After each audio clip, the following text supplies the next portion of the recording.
green doors and grimy muck shutters. To the east, on the other side of the expressway, was the Lake Calumet landfill, the largest in the Midwest. And to the north, directly across the street, was the Metropolitan Sanitary District's sewage treatment plant.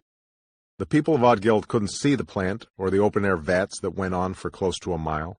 As part of a recent beautification effort, the district maintained a long wall of earth in front of the facility. But officials could do nothing to hide the smell, a heavy, putrid odor that varied in strength depending on the temperature and the wind's direction, and seeped through windows no matter how tightly they were shut. The stench, the toxins, the empty, uninhabited landscape. For close to a century, the few square miles surrounding Odd Guild had taken on the offal of scores of factories, the price people had paid for their high-wage factory jobs. Now that the jobs were gone, and those people that could had already left, it seemed only natural to use the land as a dump. A dump and a place to house poor blacks. Odd Guild may have been unique in its physical isolation, but it shared with the city's other projects a common history. The dreams of reformers to build decent housing for the poor, the politics that had concentrated such housing away from white neighborhoods and prevented working families from living there, the use of the Chicago Housing Authority, the CHA, as a patronage trough, the subsequent mismanagement and neglect. It wasn't as bad as Chicago's high-rise projects yet, the Robert Taylors and Cabrini Greens with their ink-black stairwells and urine-stained lobbies and random shootings. Odd Guild's occupancy rate held steady at 90%, and if you went inside the apartments, you would more often than not find them well kept, with small touches, a patterned cloth thrown over torn upholstery, an old calendar left hanging on the wall for its tropical beach scenes, that expressed the lingering idea of home. Still, everything about the garden seemed in a perpetual state of disrepair. Ceilings crumbled, pipes burst, toilets backed up, muddy tire tracks branded the small brown lawns strewn with empty flower planters, broken, tilted, half-buried.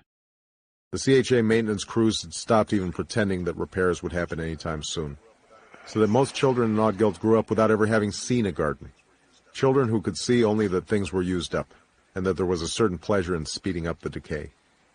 A certain pleasure in speeding up the decay. Context of White Supremacy. Gus T. Renegade in for another broadcast, hopefully to share constructive information on the system of white supremacy. Today's date, March 5, 2020, so I have been told. We were supposed to be on yesterday, Dr. Callie Gross. We were going to talk about her book. She published the most recent book, A Black Woman's History of the United States. But we were going to talk about one of her earlier books about this murder in Philadelphia, but she came down with an illness, had to cancel. I'm going to see if we can reschedule for later in the month when her health is back in full effect. But that is why we were not here yesterday for Wednesday. Back on schedule today with the book club. We are reading Dr. Sylvia Hood Washington's Packing Them In, her study of Chicago environmental racism. We just did our first segment last week. She gave a nice foundation talking about the large number of black people who began migrating to the Chicago area in the late 19th and early 20th century, and how whites immediately took notice. Wow, we've got a lot of new dark people coming in. Something must be done in terms of where they were going to be warehoused and what they call housing segregation and the pollution and toxification of those areas. We are picking up this week. We are still in chapter 1, very early in the text. We started off, we heard from former President Barack Obama. Man, that seems like the good old days. Anyway, that was from Dreams from My Father. That was, or is, in our archives from 2012. My goodness. It was election season. In fact, we read that when he was in the middle of his successful re-election campaign. We went right through the November election in 2012, as a matter of fact. Anyway, that was former President Obama talking about Odd Guild Gardens in Chicago. Pleasure in seeing the decay speed up. And the pollution. Our narrator, Henry in Chicago, said with emphasis last week, phooey on all that All that from President Obama. He knows how bad it is. He knows we're being poisoned. He was president for almost a decade, and all we got was this stinking library. Damn you, Obama.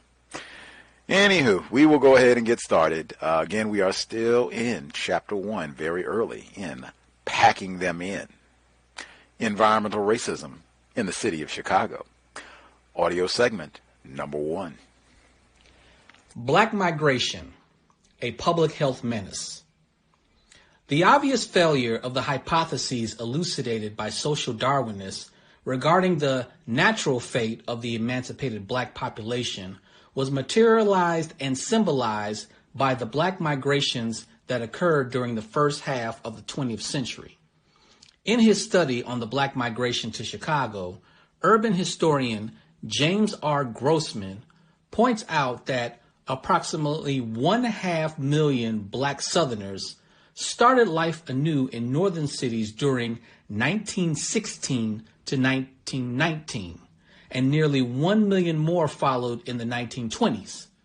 New York's black population grew from 91,709 in 1910 to 152,467 in 1920.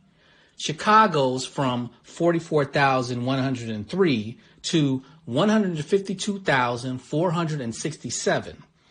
Detroit's small black community of 5,741 in 1910 mushroomed to 40,838 in a decade. Lured by wartime jobs made more abundant by the loss of immigrants, African American men and eventually African American families poured into industrial cities like Chicago. African American historian Arva E. Strickland's history of the Chicago Urban League points out that Chicago's black population would be further expanded by 65,000 as a result of wartime jobs by 1944. Still reproducing and healthy enough to move about, black migrating populations to mostly white and northern cities resulted in the perception and subsequently societal articulation of a Negro problem in modern America. This problem was for many, both black and white, a real and imagined public health dilemma for America's industrial and urban cities like New York, Philadelphia, Detroit, and Chicago that had to be dealt with since it was continually being exasperated by the labor demands of both wartime and peacetime industries. The penalty for the failed hypothesis, however, was borne by blacks, especially black migrants, who packed the urban centers of America.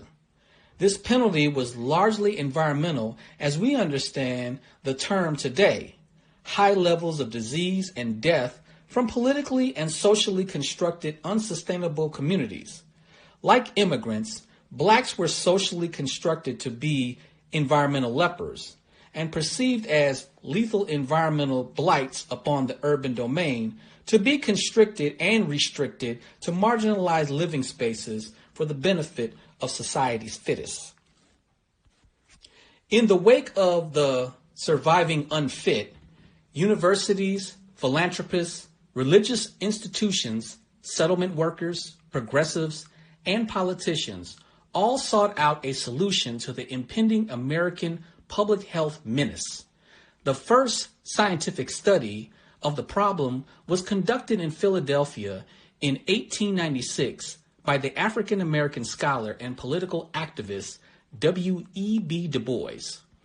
The study was commissioned by Susan Wharton, leader of the Philadelphia College Settlement, which was a member of the College Settlement Association, and Charles C. Harrison, her neighbor and acting provost of the University of Pennsylvania.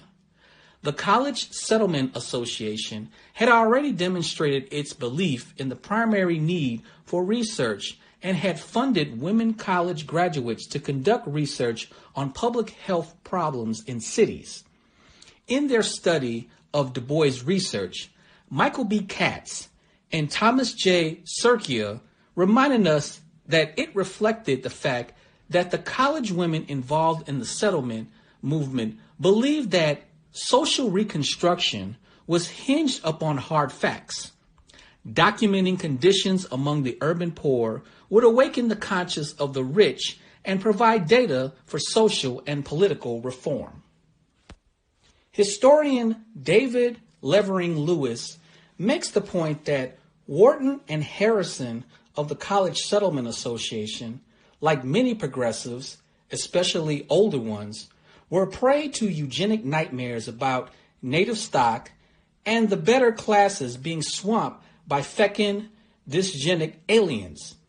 The conservative College Settlement Association gentry thought of poverty in epidemiological terms as a virus to be quarantined, a hopeless element in the social wreckage. Settlement houses, social Darwinism, and the response to Black others. The historical evidence about settlement houses support the claim that the policy of a majority of these organizations during the time was the intentional segregation of white immigrants and Black migrants. As explained in the contemporary report, Churches and Voluntary Associations in the Chicago Negro Community, none of the white settlement houses were identified as being instrumental in the acculturation and assimilation of Blacks. Likewise, no description of white settlement house involvement with Black migrants was found in any of the contemporary annual reports of the Chicago Urban League. In its first report, the League stated that the problem of the Negro in Chicago is, on the whole, one with the problem of the immigrant. Work and wages, health and housing, the difficulties of adjustment of an essentially rural population to the conditions of a city environment and to modern life. These are the matters of the most immediate concerns to him and to us. The report also made it clear that although white social agencies had experience dealing with migrant-related needs because of their dealings with immigrants, the regular welfare agencies of the city find themselves, since Negroes are rarely represented on their boards or in their administrations, somehow at a loss in dealing with the colored people. Thomas Lee Philpott's work, The Slum and the Ghetto, is one of the few histories that deal with the intentional segregation policies of the settlement houses. Philpott argues that both public and private institutions sanctioned these segregationist policies. In 1930, the Joint Committee on the Survey of Agencies Serving the Negro Community did not expect settlement houses in neighborhoods bordering on Black districts or containing Negro enclaves to open their doors to Blacks. According to the committee, the whole aim of the neighborhood work was the bringing together of persons in voluntary social groups. A prevailing argument among historians and scholars that the immigrants naturally did not want, on a voluntary basis, to interact with Black migrants is addressed by Philpott, who offers the counter-argument that immigration attitudes were heavily influenced and shaped by the personal ideologies of the settlement leadership. Philpott claims that Dr. Graham Taylor, one of the foremost settlement leaders at the time and founder of the Chicago Commons settlement, wielded great influence in the settlement movement and strongly advocated segregationist views, according to Philpott. Graham Taylor, editor of the Commons and founder of the Chicago Commons, was pained at the prospects of a Black influx into northern cities. Like Jane Addams, he professed to believe that all foreign-born brought rich and varied cultures from the old world to the new. Nowhere, however, did he praise the heritage of Negroes, and he never talked of assimilating them. Dr. Taylor, writing in the Chicago Daily News on January 13, 1917, stated, Not only for the safety and progress of the city as a whole, this Chicago Urban League should rally to its equipment and direction, its growth and efficiency, both personal and financial resources adequate to this end. Taylor wrote both a personal letter and an article in a public newspaper within a month of the 1919 Chicago race riot that clearly demonstrated his belief in racial segregation. In one of his weekly articles of the Chicago Daily News, Chicago May Help Save Race Situation, Taylor states, segregation by statute or ordinance could not be upheld by any courts because it would be class legislation and against constitutional rights. But what could not be enforced by law can be accomplished by mutual understanding. The day before this article ran, Taylor sent a letter to Mr. James Basinger discussing the development of housing for blacks by the Chicago Housing Authority. Taylor makes it clear in the letter that housing construction for blacks should only proceed by ensuring or maximizing their segregation from white neighborhoods. He states, I do not know what to say about devoting the first building venture of the Chicago Housing Association to Negroes. They certainly needed most. But perhaps later attempts to build for white tenants would for a while be suspected of being an effort to scatter the Negro population, which of course ought to be done without mixing the races more than is necessary. Taylor's belief in segregation would explain his support of separate social service agencies for blacks, especially black migrants. In his newspaper articles and his published works, he makes it very clear that it was the responsibility of black agencies or agencies devoted to understanding interracial problems to assimilate black migrants. The relation between the two races is slowly improving under the growing urge of self-respecting Negro citizens who are discontented with the political prestige given the vicious element that exploits their own people and are exploited by politicians for personal and factional gains. The high civic and economic ideals of the Urban League win influential leadership and publicity. The interracial commissions of the Chicago Federation of Churches, on which prominent representatives of the churches of both races serve, is valuably promoting better understanding by the conferences and exchange of pulpits annually on Sunday devoted to race relationship. Graham Taylor was candid in openly and publicly supporting the efforts of separate black and integrated organizations like the Chicago Urban League and the National Association for the Advancement of Colored People, NAACP, that were established to deal with the problems of the segregated black society. He felt that the effort to assimilate blacks migrating into Chicago should be made by the agency best qualified to undertake this task. It is the National League on Urban Conditions Among Negroes. This league consists of able representatives of both races who have organized to secure the cooperation of all agencies, to promote the improvement of Negro life and labor, to protect their women and children, to fit their workers for efficient work, to train and enlist Negro social workers for Boys and Girls Clubs, neighborhood centers, probation work, playground direction, and for the prevention and relief of dependency, to investigate conditions of city life as a basis for practical work to improve the urban conditions of Negro populations. The goal and functions of the Chicago Urban League to assimilate migrant blacks were almost identical to those of the settlement houses in assimilating ethnic immigrants. The implicit or explicit acceptance of racial segregation policies by the settlement houses is evidence that while white immigrants were beginning to be accepted as legitimate members of the dominant white social body, black migrants who had been in America for generations were still outside the pale of this social body.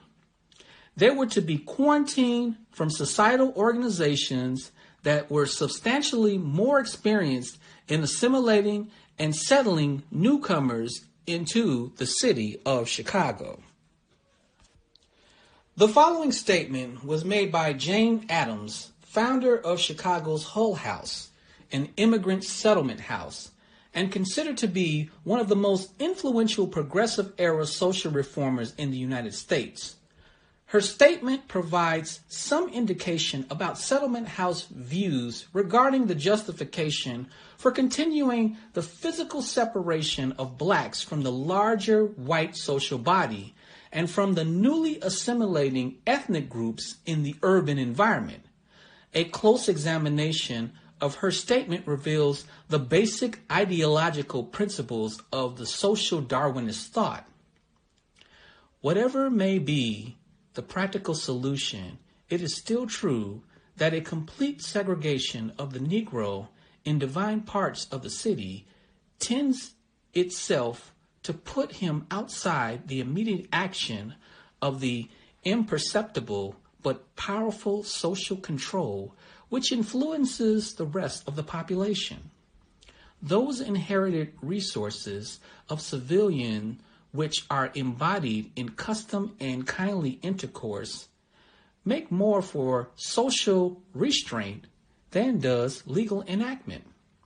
One could easily illustrate this lack of inherited control by comparing the experiences of a group of colored girls with those of a group of Italian immigrants.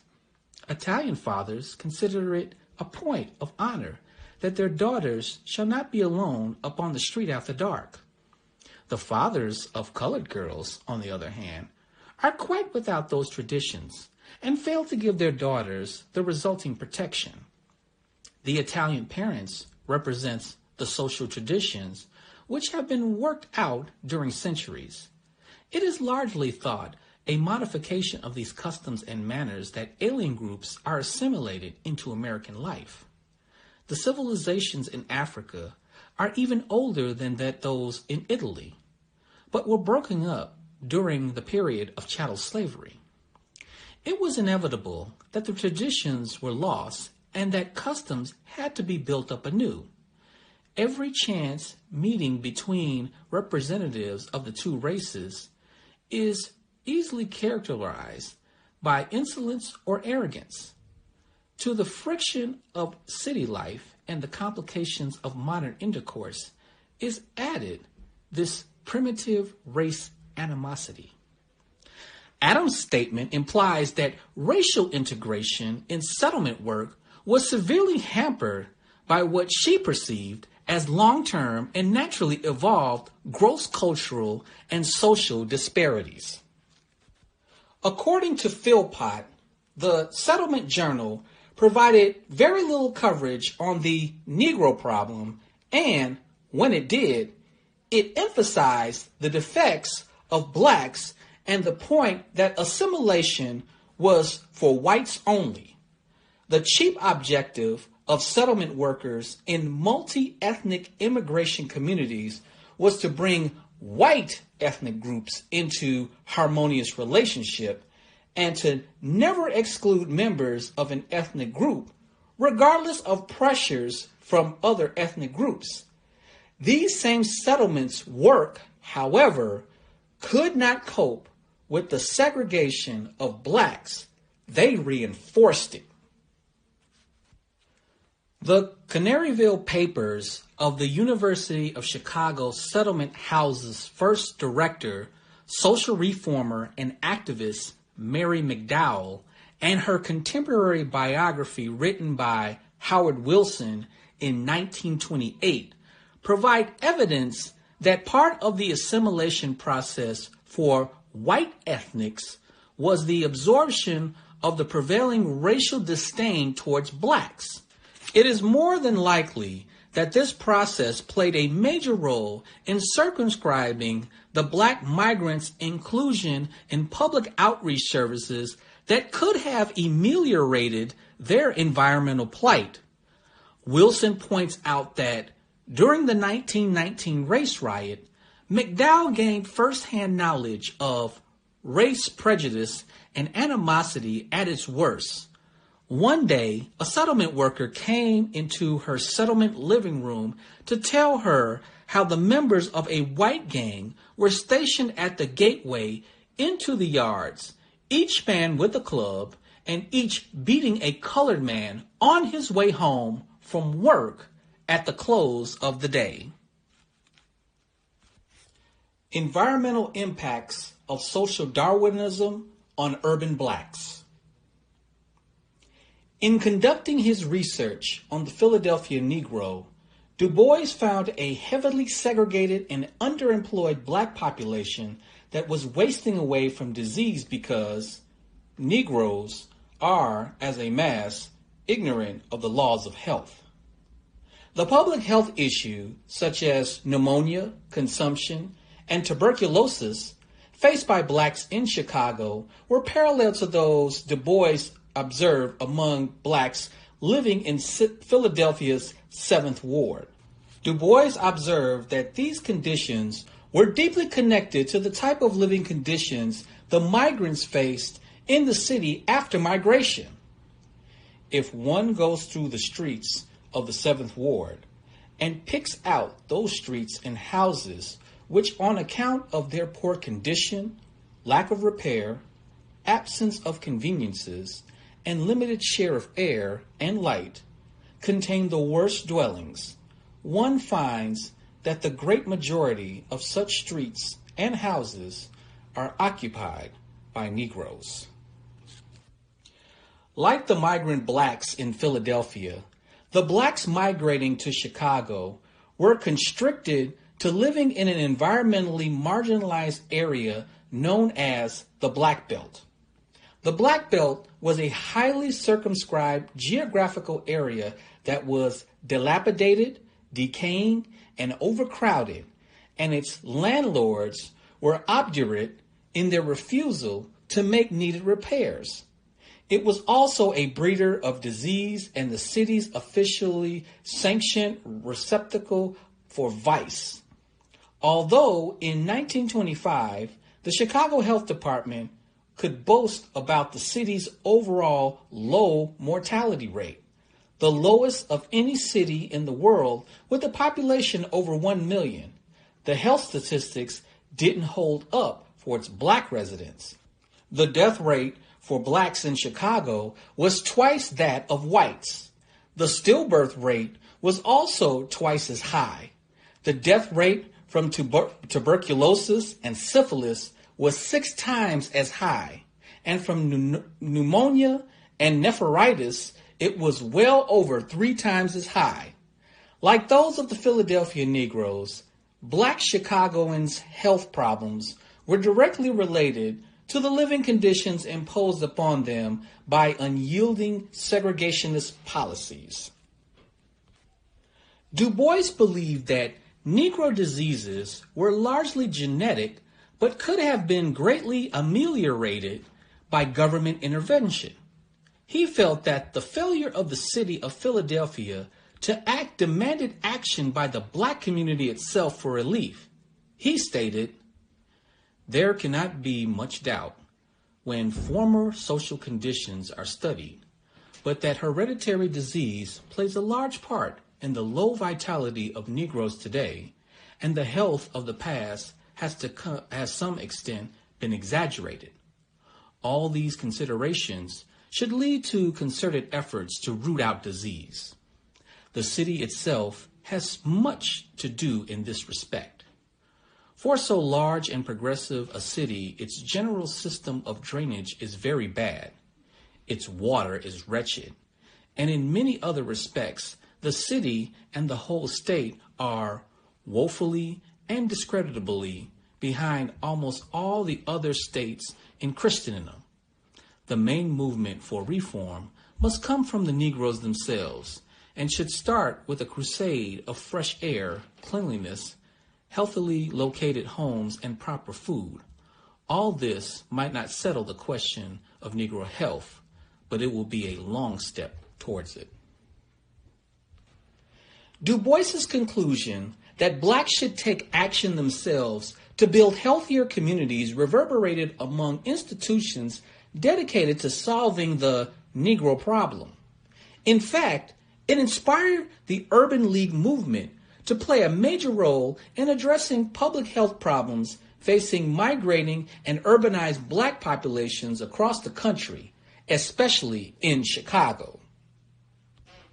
A number of historians have written about the 1919 Chicago race riot and have emphasized the competition for labor as a primary cause. This reasoning is ahistorical and logically flawed because it fails to account for the level of violence directed towards black migrants and the virulent racism permeating American society at the time. William Tuttle's historical account of the race riot provides enormous evidence that reveals blacks were socially constructed by a multitude of diverse white ethnic groups as being outside of their communities during this time period, which led to the development of the black ghetto. He writes, "The labor unrest affected numberless others, anyone depending on consumers for his income. The economic basis of discontent was thus present in Chicago, compounded by Chicago's vast heterogeneous population. Individual discontent was potential mass violence, and the focus of violence was facilitated by the distinguishing physical characteristics of the black people, the skin, which to so many white people meant evil, danger, even a threat to their existence." The existence of this negative stereotyping of black Chicagoans to the point of their exclusion from other communities is supported by other historians and studies of race relations in Chicago. In Black Metropolis, author St. Clair Drake points out that Negroes, regardless of their influence or respectability, wear the badge of color. They are expected to stay in the black belt. Drake also points out that there was a mutual friction between blacks and foreigners, and that the foreign-born were not slow to adopt the prevailing stereotypes about Negroes. Foreigners learn how to cuss, count, and say nigger as soon as they get over here, grumbled the Negroes. The conclusion that factors race as a key prerequisite for blacks' status as outsiders in Chicago is also drawn by Harold G. Gosnell in Negro Politicians, The Rise of Negro Politics in Chicago. Although blacks in Chicago had played a significant role in the city's political games, they were never able to obtain the rewards that were usually bestowed upon white ethnic groups who were just as critical in these games. Gosnell points out that the black belt had not been given the important patronage positions on the organization slates that would go to other racial minority groups of the same size, but whose visibility was much less. The German-born groups soon lose their foreign language habits and accents and are merged in the general body politic. He concludes his study with the following assessment. In the last analysis, the peculiar difficulties that confronted the Negroes in their struggle for political power can in some way be related to the factor of color. If the group was not conspicuous, if the identifying mark of color was not present, then individual members would be able to compete with members of other groups on a more or equal basis. Many foreign-born white persons have come to the United States without wealth, without social prestige, and without little educational equipment, and they have achieved positions of economic, social, and political power. The ruling elite in America has accepted the leaders of immigrant groups with comparatively little hesitation. Negroes have been handicapped from the start because Negroes had to face the obstacle of color. A confirmation of the rigid construction of blacks as the most undesirable of others would exhibit itself in the violent attempts to keep them out of the white neighborhoods adjacent to the Black Belt as the belt began to rapidly grow in population around World War I. This population growth necessitated an expansion of the geographical boundaries of the belt into what were considered white communities, including Packingtown, Hyde Park, and the Kenwood communities.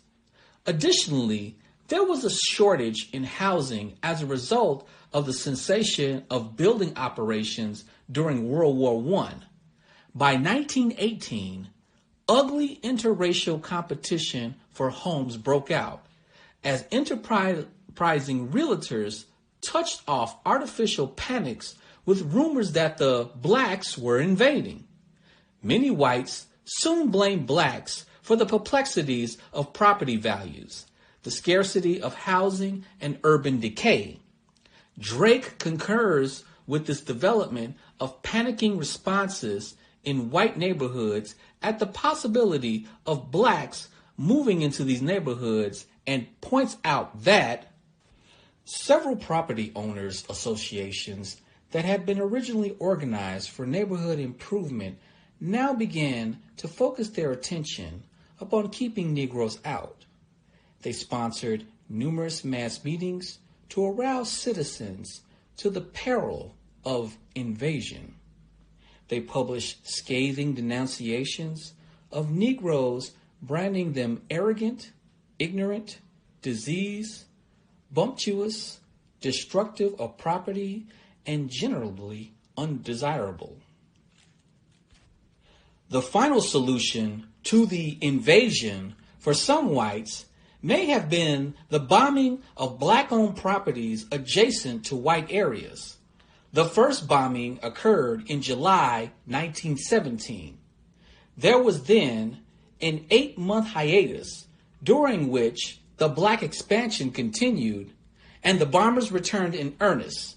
From March 1918 to the outbreak of the riot, 25 bombs rocked the homes of blacks and the offices of real estate agents. Within 10 years, a less deadly and more effective barrier arose with the emergence of the restricted covenant in Chicago during the late 1920s.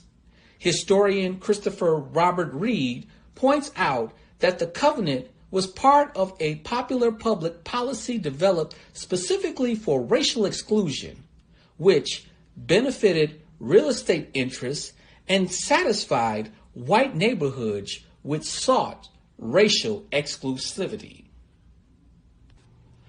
Throughout the literature, the construction of blacks as undesirables others was advanced and exasperated by their negative portrayal in the white daily newspapers. The Chicago's Commission's Race Relations study contained an entire chapter devoted to the study of the press in 1918 and 1919 as an instrument in opinion making as it pertained to race relations. The report stated, race relations are at all times dependent upon the public opinion of the community, and that careful handling of this kind of news is a question of great concern and has been the subject of much comment and criticism both by Negroes and whites. These criticisms are frequent and vehement. Negroes in Chicago, almost without exception, point to the Chicago press as the responsible agent for many of their present difficulties. Throughout the country, it is pointed out by both whites and Negroes that the policies of newspapers on racial matters have made relations more difficult, at times fostering new antagonism and enmities, and even participating riots by inflaming the public against Negroes.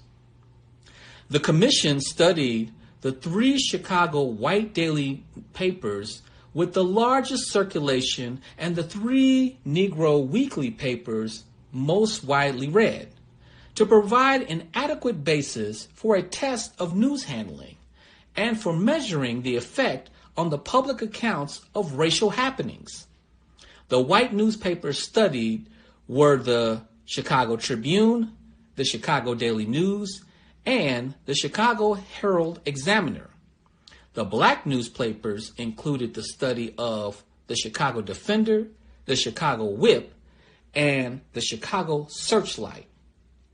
The commission included as part of its study selected headlines from the various newspapers, which they felt exemplified the white press's influence on negative race opinions. St. Louis votes today on Negro segregation. Segregation of Negroes sought by realty men, playing legislation to keep colored people from white areas. Urge race segregation law. Members of the real estate board to move to save Southside. Race segregation is rent boosters' aim. Owners hope to prevent encroachment of either colored or white citizens. Negro robbers attack woman near her home. Tear open her waist in search of money, but fail to find $6 which she had.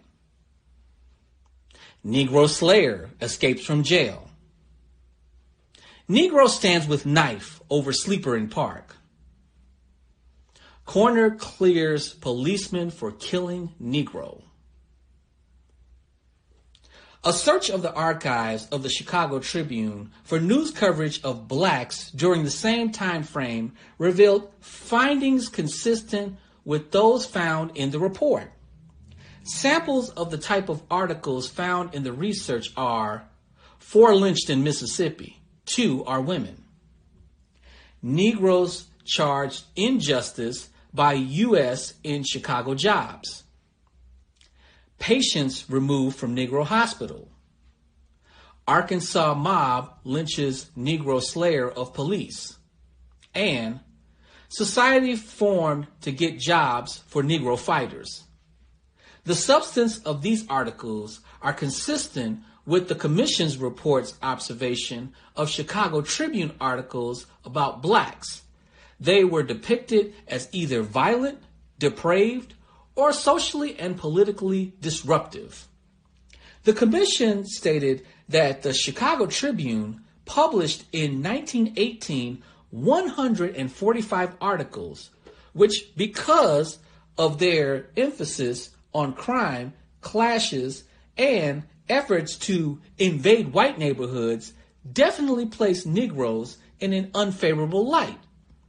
The final conclusion of the report was that much of the current literature and pseudoscientific treatises concerning Negroes are responsible for prevailing misconceptions as that Negroes have inferior mentality, that Negroes have inferior morality, that Negroes are given to emotionalism, that Negroes have an innate tendency to commit crimes, especially sex crimes.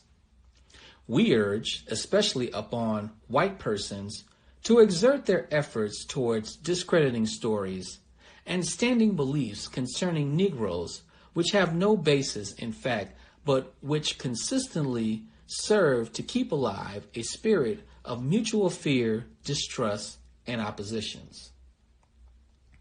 A perusal of the Chicago Commission study following the 1919 race riot finds many examples of the period's negative racial public opinions and views that have been created in the media during this time period that were a source of grave concern for Black Chicagoans. These same concerns by Blacks about their social inequalities and negative public opinion also reverberate throughout the contemporary issues of the leading Black newspapers at the time, the Chicago Defender. The front pages of the Defender for the time periods before and after the 1919 race riot always included some type of cartoon commentary on articles on the ills and injustice of racism, segregation, and lynching. 4 Defender cartoons that appeared in 1919 are good representatives of this artwork. The Only Cure, Birds of a Feather, Historical Inevitables, and A Tip from One Who Knows. The Only Cure portrayed a person who looks like a working class or poor white male wearing the sign Riot Ringleaders, grabbing an equally poor and tied up black man as he readies him for a public lynching. The picture also shows scraps of paper scattered at both men's feet containing the words law, order, and justice. Birds of a Feather is a picture of 4 ugly vultures or buzzards sitting on the same branch of what appears to be a lifeless tree. It has no leaves. The buzzards each have a label: the lynchers, the Bolsheviks, bombers of our homes, and segregator. The birds look more repulsive than threatening, and the message is that they are blights or unfortunate natural contributors of social death and disease. The third cartoon is one of the most poignant and socially straightforward pieces of artwork. Historical Inevitables consists of 6 panels that illustrates the causes for the falls of Rome and Greece. The captions under each panel explain that the demise of these civilizations took place because they oppressed and mistreated her subjects, or because they were an overbearing government after years of tyrannical existence. The final panel shows the United States with the caption reading, "Our country, maliciously guilty of injustice to 12 million of her citizens, is nearing the rocks upon which other nations have gone down." The message is clear. The black community felt that the United States has taken a self-destructive path by systematically disenfranchising its non-white citizens, and that this course of action will result in the country's demise. Finally, A Tip from One Who Knows portrays a Southern U.S. official or bureaucrat who represents the white South reading a proclamation that states, "This being a white man's country, we are supreme, and the Negro has no rights that we should respect." This bureaucratic figure is shown with the figure of Germany's ex-Kaiser leaning over his shoulder and touching his elbow with cautionary advice. "That supremacy stuff doesn't pay, old man. I tried it once myself." Both figures are shown standing on top of the world, which has the smoke of bombs, warfare covering the globe.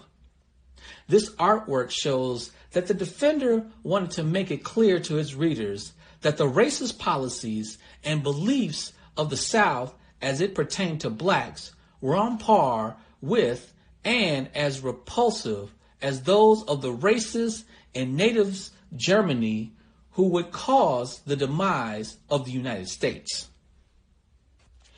By the 1920s, Chicago's major social body was white and had expanded to include both native whites and white immigrant groups from all over Europe.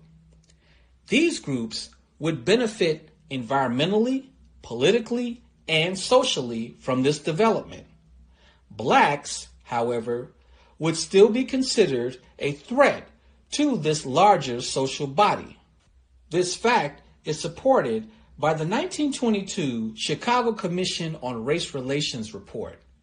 The conclusion of this report also supports arguments that blacks were perceived by each other as well as by the body of diverse white ethnic groups as being an other and not really part of American citizenry. The report stated, the practice of keeping the Negro in his place or any modification of it in northern communities has isolated Negroes from all other members of the community. Though in the midst of an advanced social system and surrounded by cultural influences, they have hardly been more than exposed to them. Of full and free participation, they know little. The pressure of the dominant white group, and particularly every ordinary experience, has kept the attention and interest of Negroes centered upon themselves and made them race conscious. Chapter 2, An Archaeology of the Modern Environmental Justice Movement. To leave the Negro helpless and without a ballot today is to leave him, not to the guidance of the best, but rather to the exploitation and debauchement of the worst. W.E.B. Du Bois, The Souls of Black Folks. I believe it is the duty of the Negro, as the greater part of the race is already doing, to deport himself modestly in regards to political claims, depending upon the slow but sure influences that proceed from the possession of property, intelligence, and high character for the full recognition of his political rights. I think that according of the full exercise of political rights is going to be a matter of natural, slow growth, not an overnight gourd vine affair. Booker T. Washington, Up from Slavery. Whether intentional or unintentional, the political capitulation and impotency of early civil rights leaders like Booker T. Washington and W.E.B. Du Bois to segregationist policies in the first half of the 20th century was critical to establishing the foundation for environmental racism in the 20th and 21st centuries in African American communities. Even after these early civil rights leaders and advocates had left the national scene, the die had been cast, and the efforts of succeeding generations of civil rights leaders like Martin Luther King Jr. would prove almost ineffectual in launching environmental movements that can create sustainable living spaces for the majority of racially segregated African American communities in the United States. The struggle for environmental justice, especially for African Americans, thus reflects the historical power relations that have existed between groups classified as environmental others and the larger body politic, as well as the consequential development for separate spaces for these groups stemming from this labeling. For African Americans, this cycle of environmental disenfranchisement has been exasperated by the political ideologies and impotencies of their civil rights leaders.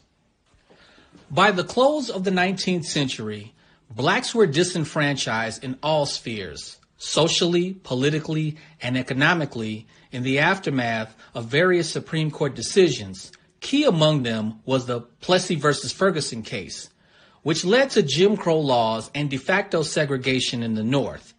This legal social disenfranchisement created civil rights controversies within the African American community. This desperate approaches and internal civil rights controversies within the African American community and among its leadership was critical to the development of past and future environmental power relations that resulted in historical and contemporary environmental inequalities in their geographical spaces. These internal controversies were initially embodied and determined by the national debate between W.E.B. Du Bois and Booker T. Washington, who found themselves vehemently at odds on the question of whether African Americans should demand social and political equality at the turn of the 20th century. An important ideological question in these debates was that of self-segregation for African Americans, initially advocated by Booker T. Washington and eventually by W.E.B. Du Bois. The complicity of both Du Bois and Washington in publicly supporting the self-segregation, albeit for opposing reasons, of their own black communities, combined with their public and published statements regarding the social and political ineptness of the African American social body, supported power relations that contributed to the development and continuation of segregated geographical places and spaces that eventually became the physical zones inequitably targeted for environmental waste in the 20th and 21st centuries. Washington, the preeminent black leader at the turn of the century, was an accommodationist who was politically and financially supported by the top white industrialists of his time. The most prominent among them, and the one who gave Washington the most money, was Andrew Carnegie, who was a firm believer in social Darwinism. Washington, the founder and first president of Tuskegee Normal and Industrial Institute, also believed in certain tenets of social Darwinism and eugenics. Washington attended the first national conference on race betterment, held in Battle Creek, Michigan in 1914. The conference drew various naturalists and eugenicists from across the country, the majority of whom supported the theories of Herbert Spencer. Washington would plead at this conference for environmental changes if the American Negro is to become a fully integrated member of the American society. As the unrivaled black political leader at the turn of the 20th century, Washington publicly promoted African American acceptance of voluntary racial segregation, while privately he was opposed to legalized racial segregation, articulated notions of black inferiority, and emphasized industrial and agricultural education over higher education for the black masses. In his biography of Washington, Booker T. Washington, The Wizard of Tuskegee, 1901 to 1915, Lewis R. Harlan points out that even as Washington's public career began to wind down, he maintained his public ambiguity about racial segregation by continuing to advocate the same self-segregation that he and his colleagues at Tuskegee Institute had been practicing in their all-black school for more than 30 years.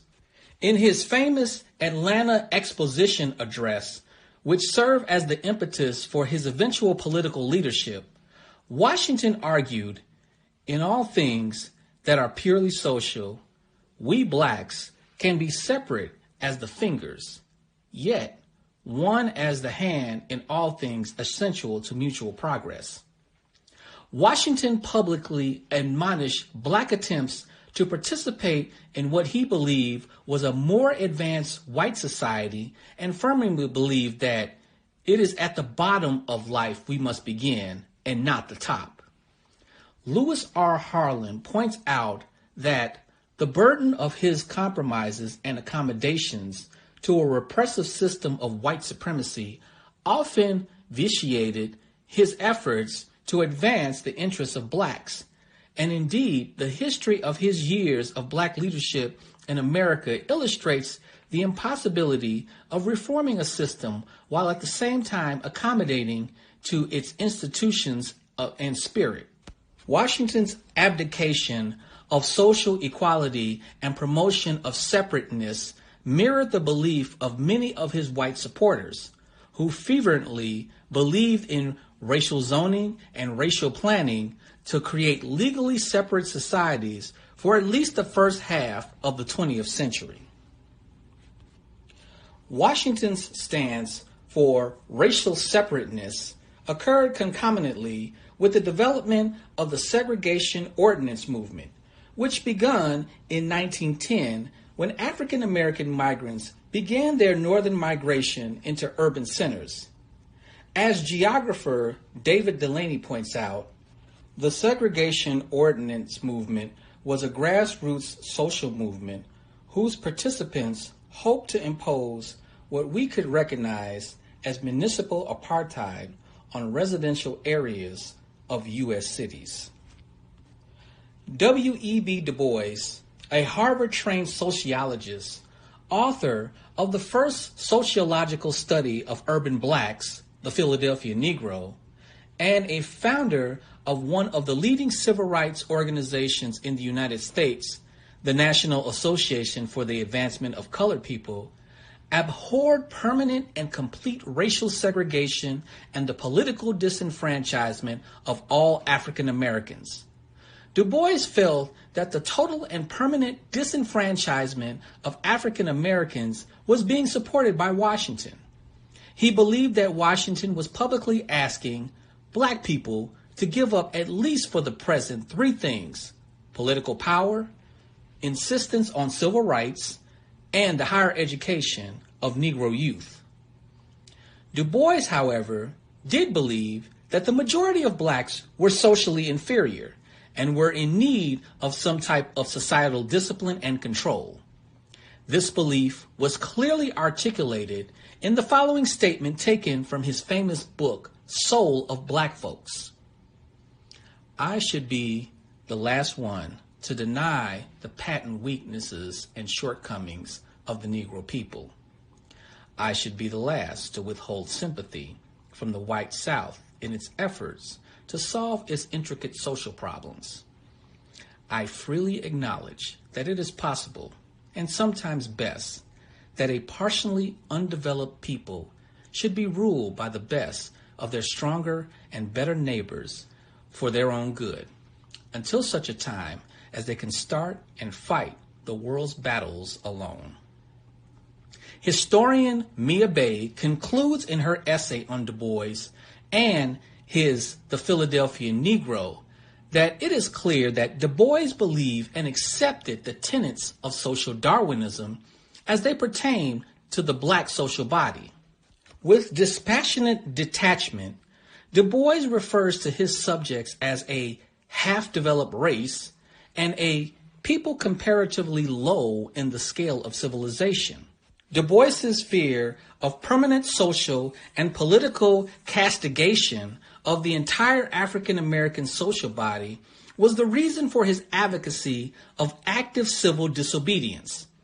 It was the civilized black middle class that Du Bois was most concerned about, his talented 10th, who he felt were unfairly trapped by racial segregation.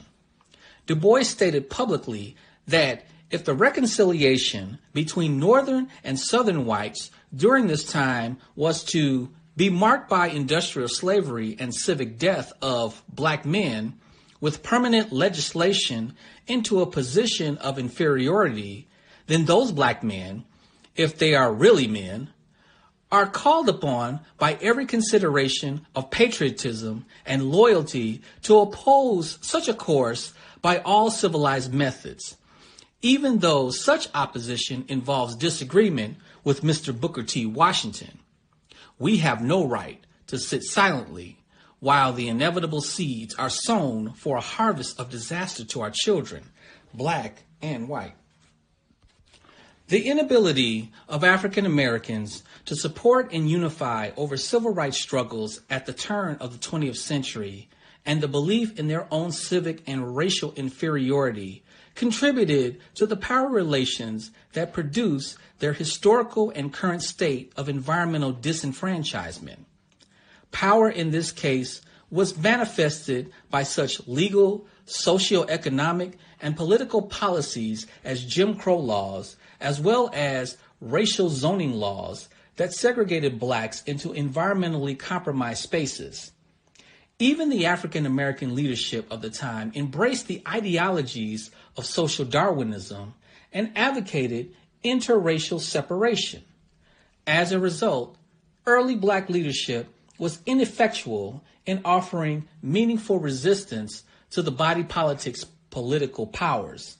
The political fragmentation among black leadership that began with Du Bois and Washington has continued in varying degrees today and is key to understanding why many African American communities have been unsuccessful in effectively dealing with environmental racism.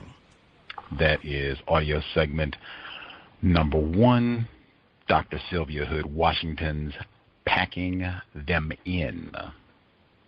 We will pick up, for me in the book, we are on page 49, and it'll be subsection Nascent Struggles for Environmental Justice and Sustainability. That's what we'll be at for the second audio segment. Number to dial if you have questions, comments, suggestions.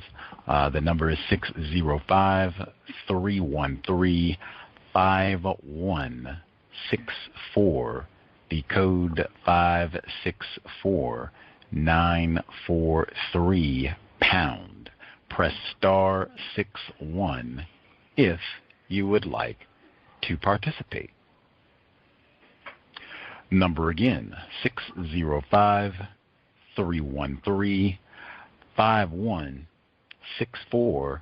The code 564-943 pound. Press star 61 if you would like to participate. I absolutely love it, and I mean love it, when I get to read a book and something is mentioned early on and I'm curious about it. Maybe it's my first time hearing about it, like, wow, I have to, dig back into that, or I hope maybe she'll go into more detail about that later, or maybe I can find some more research about that later on. Last week, we were talking about, she mentioned in the first chapter, black people migrating to Chicago at the end of the 19th, beginning of the 20th century, and she was talking about their property being bombed.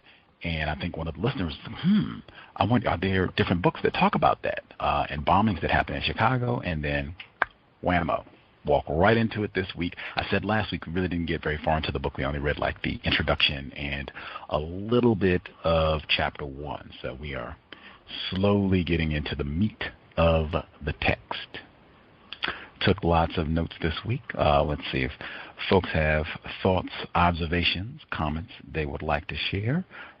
Star 61. We'll get to first few folks on the line, see if they have questions, comments. Let's see.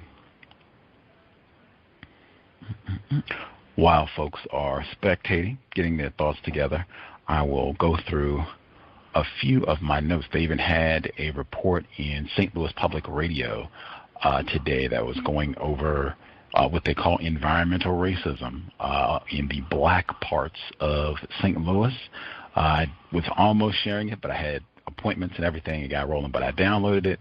We will include it as we move through this book. I'll include that report because St. Louis is not that far from Chicago, Illinois, Missouri. They have a lot of overlap. I think they're pretty close. So we'll include that as we continue. I think St. Louis is even mentioned in this text. I have to double check on that as we go. Let's see. Going back, nab some of my notes here back to chapter 1. Let's see. She spent most of the first portion of the text that we read today anyway. She's still going over the immigrants and black people coming into the country and Chicago specifically, and talking about some of the differences and how they are being treated. She went over some of this last week, and I think the major point that I made last week, which would certainly still be applicable this week, was that black people, you have a system of white supremacy, a hierarchy. The darker you are, these so-called ethnic whites, you clean up that accent, you clean up that name, maybe your offspring marry a white person, one generation, maybe the same generation, you'll be able to be classified as white. That's substantially different than being a black person, and she went more into detail about that this week. She had the portion for me, this is on page 34. She says that, this is a quote from one of the studies at the time talking about the differences supporting white supremacy racism. In fact, this reminded me a lot of Harriet A. Washington, a terrible thing to waste. She talked about they always find these different ways of victim blaming.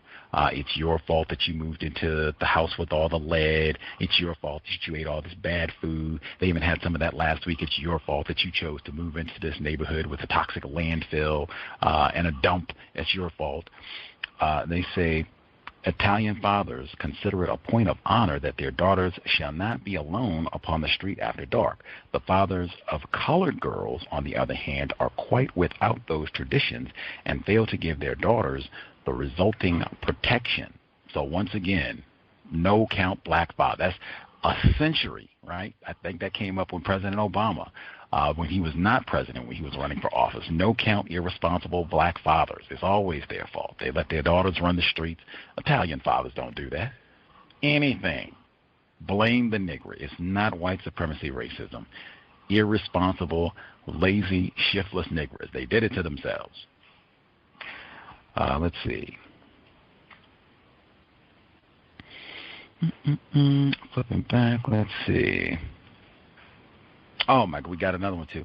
They said they had different point. I appreciate the number of reports. Some of that came out when we read Isabel Wilkerson's The Warmth of Other Suns, top 5, one of my favorite books of all time, and she's gorgeous. But she included Chicago factors heavily in that book, Ida Mae Gladney, and she includes a number of these types of reports where white people would get their think tanks, and maybe they get a local college, University of Illinois, whatever, Northwestern is right there. They'll get one of them to do one of these big reports. Let's study the Negro and where they're living and trends and what should be done, and put some scholarly rhetoric. Maybe we'll come out with one of those new terms, super predator, something like that. So in this report, it says, the report also made it clear that although the white social agencies had experience dealing with migrant-related needs because of their dealings with immigrants, they mean whites, the regular welfare agencies of the city found themselves, since Negroes are rarely represented on their boards or in their administration, somewhat at a loss in dealing with the colored people. Isn't that one of the lamest, most common excuses that you hear on a regular basis? This is from 100 years ago, because you still hear this now. This will be the justification for racism, that, we're in some area where we don't have a whole lot of black people, or I haven't been around a whole lot of black people, so I don't even know, what to do. I don't know what to say. We told nigger jokes our whole life. I didn't know anything was wrong with that. I just never had any contact, so I'm ignorant, I just need a little remedial help. That is the lamest excuse ever. And you don't have any black people on your board at the social administration because they've been telling nigger jokes and making deliberate efforts to not hire black people for those positions. Pretty consistent. Let's see. We started with the public health minister. I appreciated that. And particularly, I appreciated the vernacular that was used around the invasion of black people. That, oh my gosh, this is a health menace. They're a disease. This is around the same time of bad blood. There's something, the Tuskegee syphilis experiment was about to get rolling. And so there's thought that there's something sexually deviant and bad about the blood of the Negro. So there's a lot of that. And, oh my God, a contamination, a disease. We got to quarantine them. You had a lot of that language being invoked. We got to quarantine them. We got to separate them. They are a health menace at this moment. 2020, what they call coronavirus, the coronavirus, Wuhan coronavirus, COVID-19 supposedly. But the same type of racial animosity can be invoked again anytime. System of white supremacy, 1919, 2019. Continuing.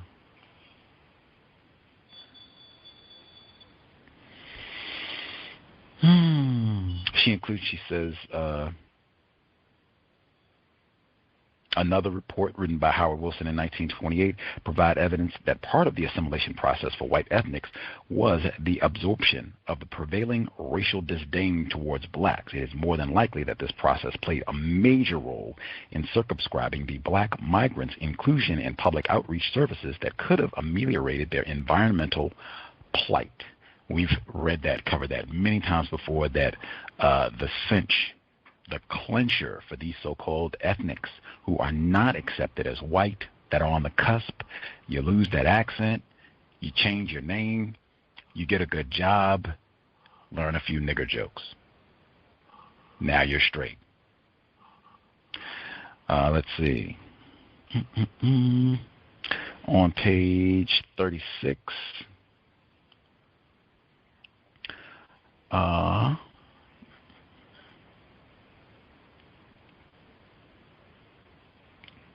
And this says the same thing, just literally reinforcing exactly what I just said. They are expected to stay in the black belt. Drake also points out that there was a mutual friction between blacks and foreigners, and that the foreign-born were not slow to adopt the prevailing stereotypes about Negroes. Foreigners learn how to cuss, count, and say nigger as soon as they get here, grumbled Negroes. On page 37, let's see. Invading. I love how they use that word consistently. That came up in James Lowen's Sundown Towns, how that word would be invoked. The Negroes are invading as though it's an army of some sort, or locusts or something. Let's see. They gave one of the descriptions. Let me back up, because I was talking about the way that they were describing the words that were being invoked. One of them from the time period, this is a quote from the time period. It reads, several property owners associations that had been originally organized for neighborhood improvement now began to focus their attention upon keeping Negroes out, which is about basically the same thing. They sponsored numerous mass meetings to arouse citizens to the peril of invasion. There's that word again. They published scathing denunciations of Negroes, branding them arrogant, ignorant, diseased, bumptious, destructive of property, and generally undesirable. Bumptious is the one that stopped me. I said, wait a minute, because we had reckless hilarity. That was the descriptor that was used a few weeks back to describe the behavior of black people. Reckless hilarity, and that was going to be the excuse to go and, mow down a town or something. Bumptious, it seems like that is a synonym for uppity. Maybe they weren't. Maybe uppity wasn't quite in vogue at the time that this report was written. But bumptious, reckless hilarity, bumptious, uppity. they have such fascinating descriptors to characterize when a coon has acted out. You've gotten a bit beyond your station on the plantation. Gotten a bit bumptious. We got to lash you. Let's see. Oh, the bombing. Yeah, that's what I said. We were talking about that last week, and we walked right into it this week, where she said the final solution to the invasion for some whites may have been the bombing of black-owned properties adjacent to white areas. The first bomb occurred in 1917, July. There was then an 8-month hiatus during which the black expansion continued. The bombers returned in earnest from March 1918 to the outbreak of the riot. 25 bombs rocked the homes of blacks and the offices of real estate agents. That is important, because I suspect some of those agents, if not all, were white, and we've talked about that before, system of white supremacy. White people cannot be ignorant about racism. If you are, you might be one of those realtors whose office gets bombed. You demonstrate some ignorance about racism. Maybe we tell you one time. After that, it's assumed that you know you're not supposed to be doing it, and you're doing it anyway. We got consequences for that, too. White people not following the rules. Say it again. White people cannot be ignorant about racism. That means you're supposed to know that these niggers are not supposed to live in this neighborhood. I don't care if you did make $1 million from selling the property. You are supposed to know no niggers in this zip code. And she had a number. She mentioned that a number of times. Sometimes the white realtors, unscrupulous, they call it, come in, nigger invasion. The coon is coming. Let me drive up that property. Yeah, let's go ahead and sell that property so I can flip a few properties, buy that from you on the cheap, sell it back at an inflated price to the nigger, make some money. We had a whole book about that. Family Property, Beryl Satter. She was on the cows in 2015. It's in the archives, exactly what I just said. Blockbusting, they got terms for it. That's what they call it. Blockbusting. You get a panic going. You go in and frighten the white people. Oh, the niggers are going. You might even pay a black person, give him a piece of fried chicken for the day to just walk through the neighborhood in the suit. Oh, see there? The niggers are coming. And they sell their houses. And then you go sell to a black person, as I said, for like 5 times what it's worth. and just gouge, practice racism, white supremacy. Let's see. Matter of fact, I will pause. Don't want to read all my notes. Number again, 605-313-5164. The code 564943#. Press star 61 if you have thoughts, questions on the first portion of the reading. Let's see. Soon folks are spectating. Hopefully folks paid attention, had a thought or two on the reading. I'll flip through. I actually took quite a few notes this week. I took quite a few more notes this week than I did last week. Let's see. She had so many. I knew that was coming. I try to say this as often as I can. The importance of black journalism, any time period, whether that's Black Talk Radio Network, the Chicago Defender, Muhammad Speaks, the Black Panther Speaks. It's been so many different, Ida B. Wells Barnett, she's a journalist. It's been so many critically, Mumia Abu-Jamal, we just read his text. It's been so many different critical journalists, newspapers, podcasts, radio programs, many different mediums for the duration of white supremacy, the system of white supremacy racism, but the importance of black people writing and making an effort to communicate the problem, suggestions, communicating information, things that are happening. She has so many reports from the Chicago Defender, the Chicago Whip, the Chicago Searchlight. She mentioned so many different reports as we've been reading along, and we're very early in the book, but that is hugely important. I would encourage if you live in an area where they have a library, a university library, college library, university library, go visit. Particularly if it's an HBCU, they'll probably have some of this stuff on archive, but even if it's not, they will have a lot of this stuff. The University of Washington, they have a lot of the Chicago Defender and Negro Digest. These are like black publications from the 40s, 30s.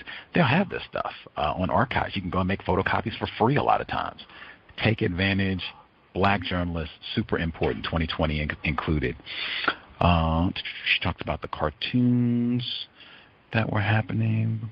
I checked the notes. I was kind of zipping through, so I didn't get time. There are quite a few footnotes for the first chapter. Let's see, when I say quite a few, meaning like 86 to be specific. So I didn't get time to go through exactly to pick out the ones where she was talking about the bombings.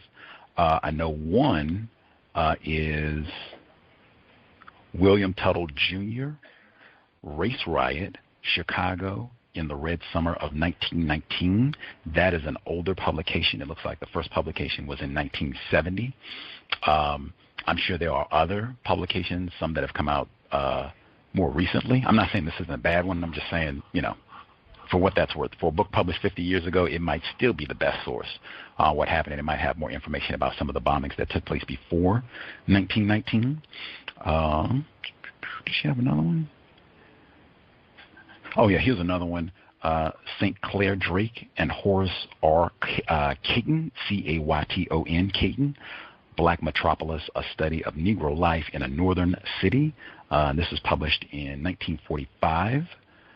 So those are at least two that look like they might have some of the information about these bombings that took place if people want to do more research, because I had not heard that at all. I think she mentioned that there were about 25 bombings during that period, and most of the time when I think about bombings and houses, I think of like Alabama and places further south. I do not think of Chicago, even though I think in Isabel Wilkerson's The Warmth of Other Suns, she does include one instance of a bombing and a black house being set on fire, the same type of thing. I think it's one, but not 25. I mean, wow, dozens? Wow.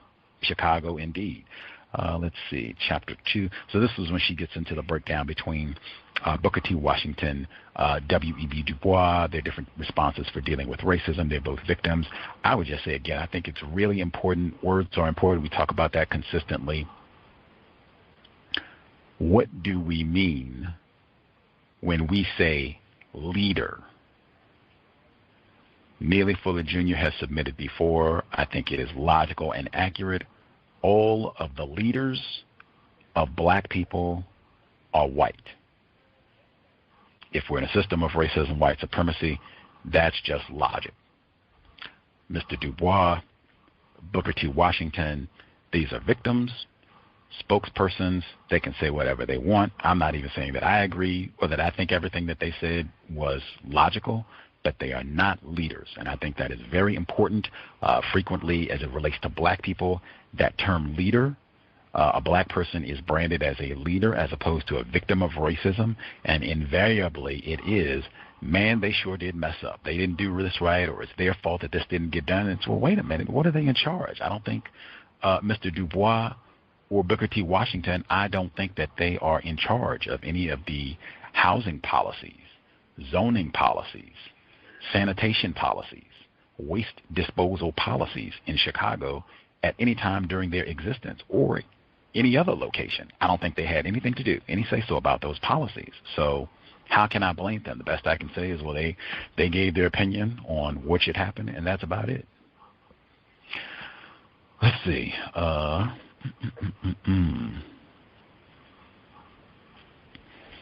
yeah, here we go. Right here we got the, let's see, I'll read the paragraph. It says,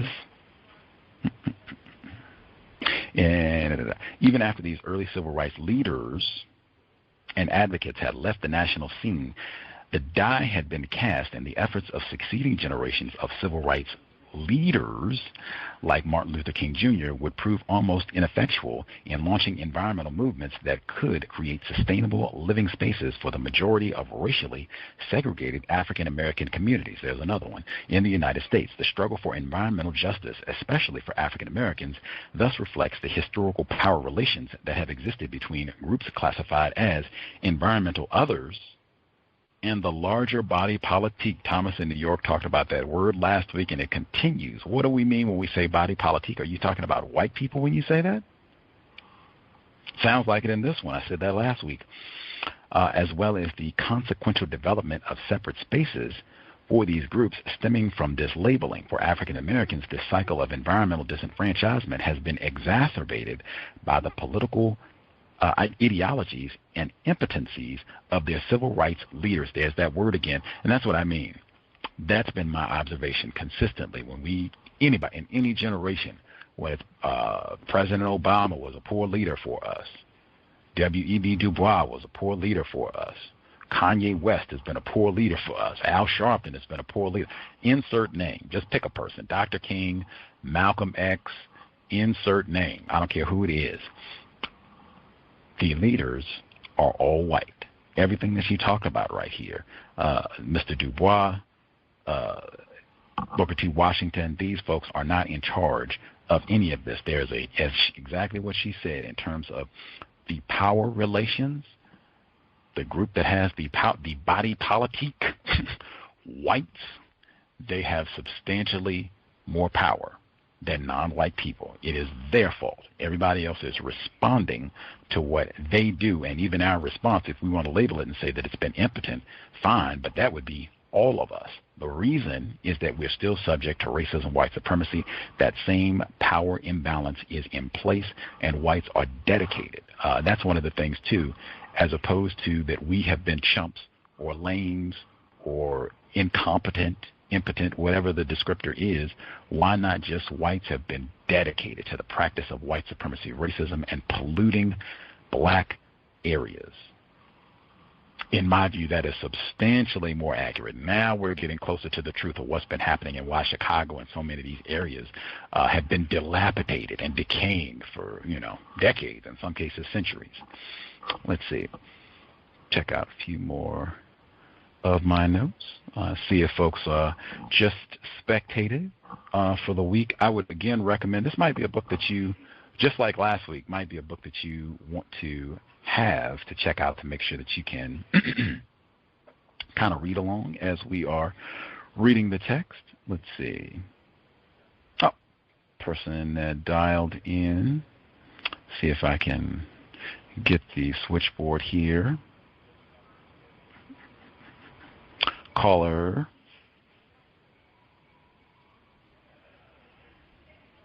Thomas in New York should be with us. Your term body politique was mentioned repeatedly this week. Yes, Gus, and I am not a part of the body politique. I'm definitely not part of that. Good evening, Gus. Good evening to all the callers. Can you hear me? Hello? Can you hear me? Crystal, sir. Oh, okay, yeah. Sometimes these headphones are good, sometimes they're not so great. I'm going to roll with it. Ethnic whites, that's what we get here, Chicago. I think they share that in common. Philadelphia, Boston, very difficult to deal with.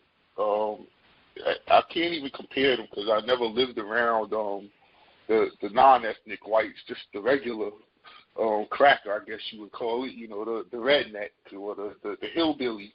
I've always lived amongst these people. But Chicago, the Irish, like in New York with Tammany Hall, got political power, even though they were still with the political power were not regarded as white by the white people. Who make those decisions. Italians and Jews gangstered their way into the political power, but was still non-white.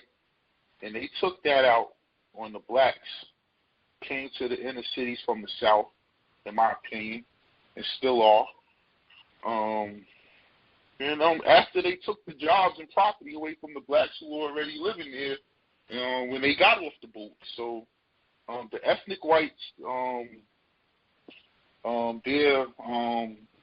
the contribution to white supremacy here in America has been outstanding. And I'm starting to see a new group of ethnic whites. I was talking to the firefighter about this earlier. He was, mentioning it as well. A new group of ethnic whites who are white people that speak Spanish coming into the play now. And they had special procedures to deal with the Negroes coming from the South specifically, just a way of handling them. I like that the author used the term social Darwinism. That's the reasoning, the logic, the justification for everything they do to us. It's the in and the out. What you was mentioning about the bombings, I was glad that stuff like it wasn't no bombings in Chicago, and then bam, oh yeah, it was. So I have some homework to do. But when I was in Chicago, and I'm talking in the 90s, the year after I left, they bombed the projects and knocked all the projects down and created total chaos in the city. They did the same thing in Jersey City and North, created total chaos, led to a huge percentage of the murders over the last 20, 30 years. In places like New York and L.A. where they kept the public housing intact, you don't see those problems. So I think that was definitely a part of white supremacists doing in the environment, creating the climate for that to happen. And Gus, I think that in the code, the people areas of people activity, environmental racism definitely has to be included in that. Along with other things, but it's just like it fits perfectly. I don't know if Mr. Fuller talks about environmental racism that much, but it definitely has to be an area of people activity. In fact, it's such an important area of people activity that we don't control as black people at all. The environment we live in, or conditions within our environment, it might be their most effective area of people activity. I mute my line. Thank you, Gus. Much obliged, Thomas in New York. I certainly have heard him talk about it before, and with some detail, like in a premeditated manner, like where I've heard him talk about, where it'll be, you all have been, yelping that you want better housing and all of that. So, okay, new housing project, whammo, got it constructed, and this will be for y'all. And then get over there, okay, and then we come back about a year, and it'll be, oh, you people have radon. Oh, no. Now you say your children have 3 eyes. Yeah, radon will do that. Yeah.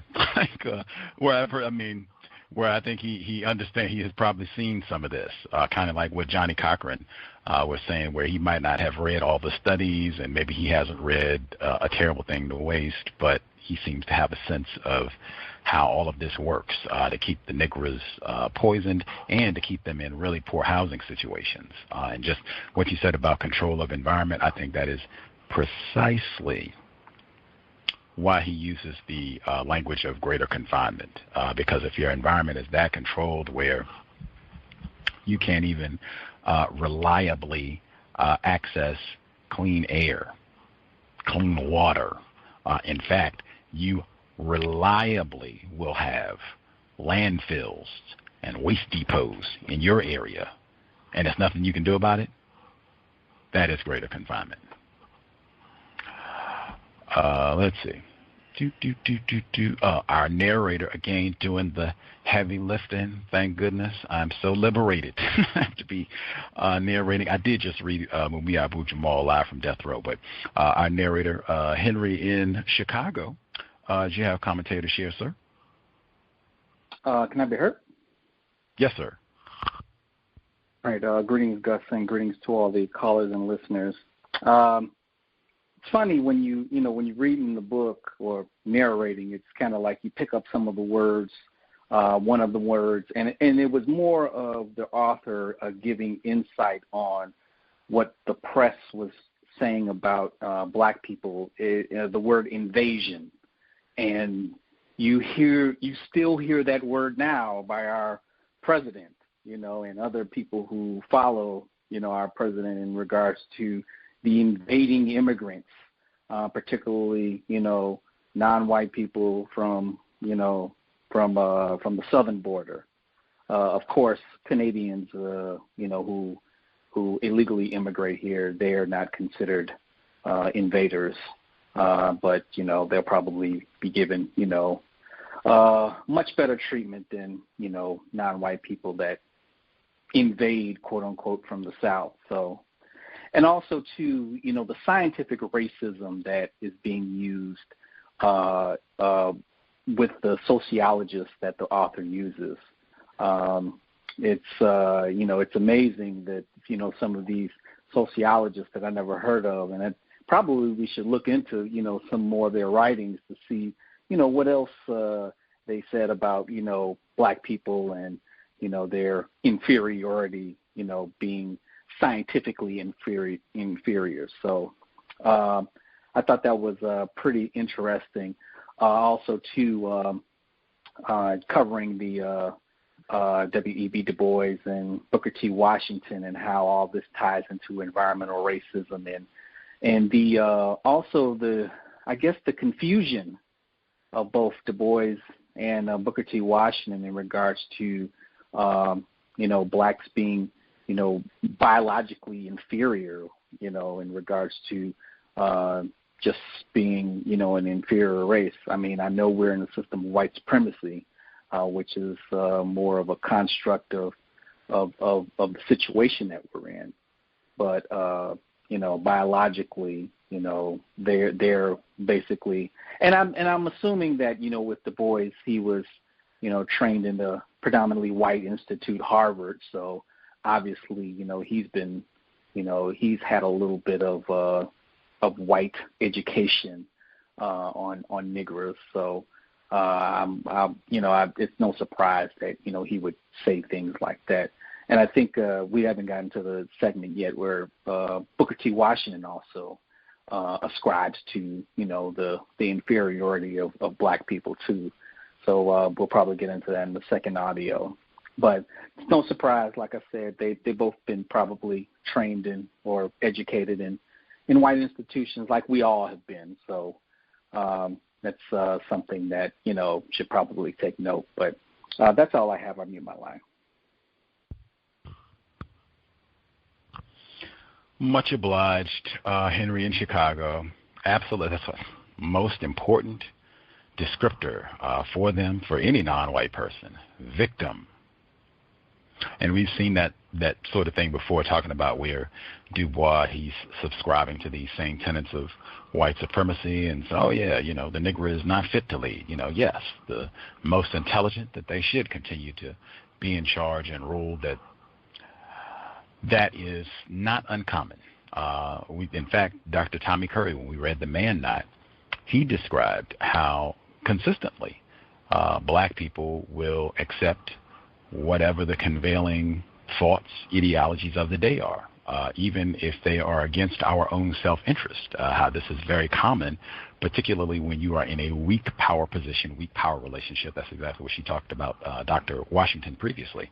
But I thought that was really important, as was the verbiage of the Chicago Tribune. I didn't know if I was reading about Laquan McDonald or what. In fact, it reminded me when we read Leonida McLean, A Foot in Both Worlds. She worked for the Chicago Tribune, black female. She's passed away now.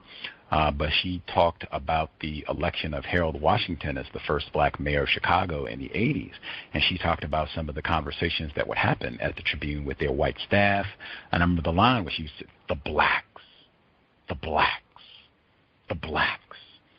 And how pitched the response was. And even I remember when the Chicago Tribune, they endorsed Harold Washington, and they got a flood of racist responses where white Chicagoans were furious about their endorsement, and so they published a number of them and all of the ugliness that people had to say. And as opposed to the white people who wrote these editorials, as opposed to them being shamed, she said it was as if they wore it as a badge of honor, that yes, I did. I took 5 minutes to pen an editorial about that coon that they want to elect mayor. Yes, I did, and they published it right on. Like Chicago Tribune, and that's why I said the importance of black journalists. Don't underestimate the importance of the white press as well when they get to coming out, as was stated, when they get to coming out and repeating some of Trump's rhetoric about invasion, moochers, super predators, whatever verbiage is being used. The power of the press, hugely important. Invasion, rapists. Words are critical. Let's see. Any other? Let's see. Let me see.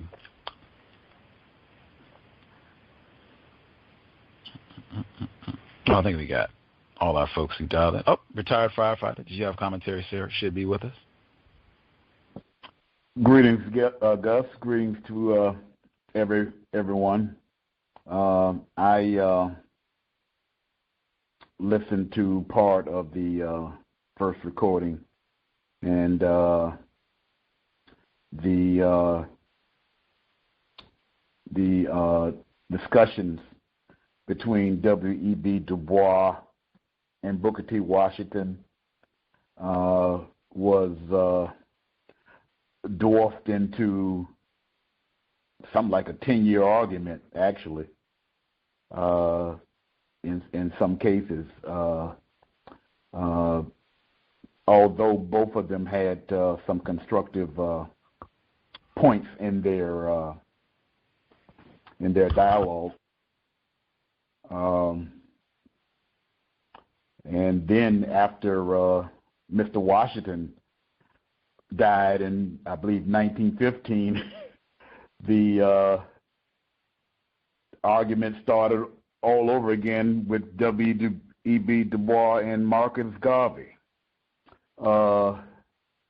which is actually which supports, I would say, the global system of racism, white supremacy. One would lose the point on the importance of what either non-white person had to offer as far as something constructive, which certainly all three of them did.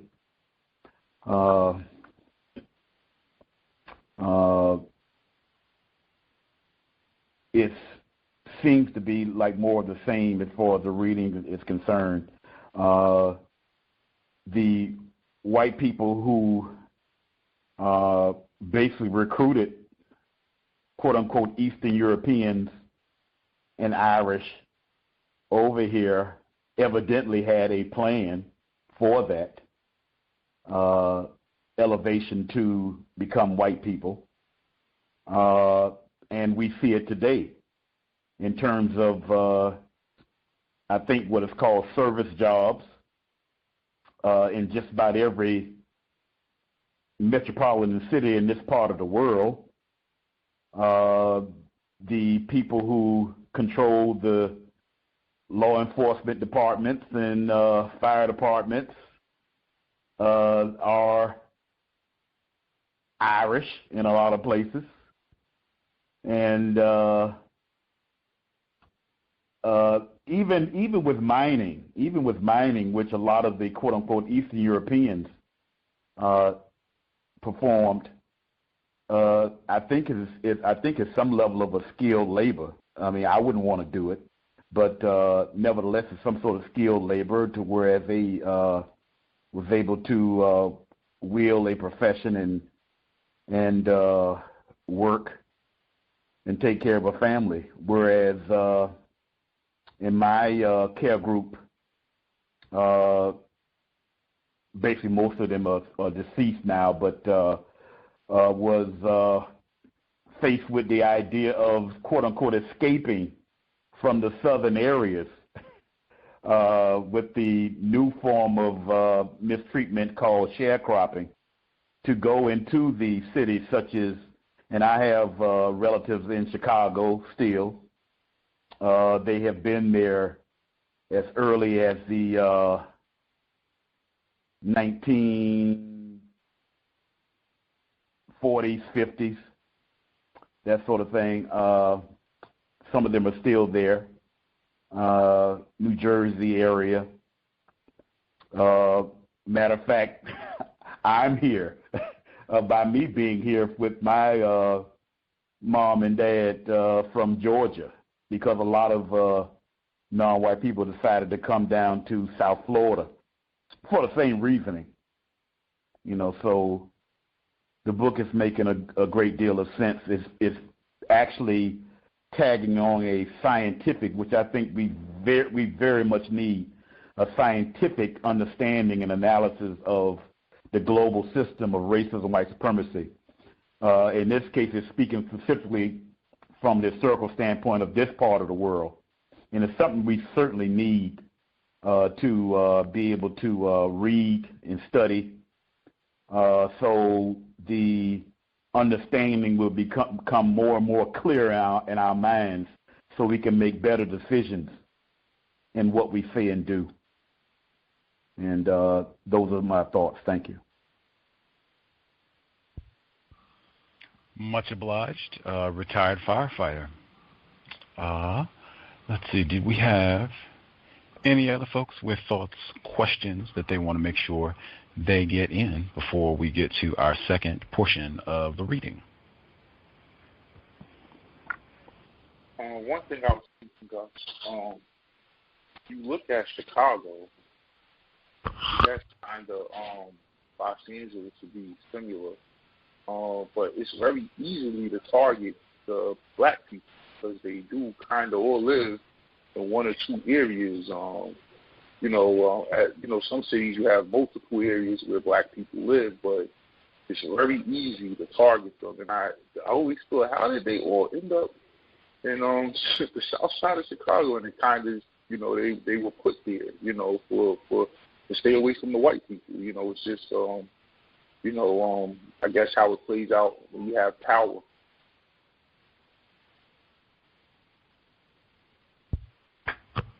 That is what domination looks like. And James Loewen, he talks specifically, not only do you have terrorism within the city of Chicago, or whichever other city that we're talking about, where you're going to be confined to this particular part of the city, but he also talked about, James Loewen, in sundown towns, how you would have coordination with racists to say, well, you're not just going to come to the state of Illinois and just wind up any old where.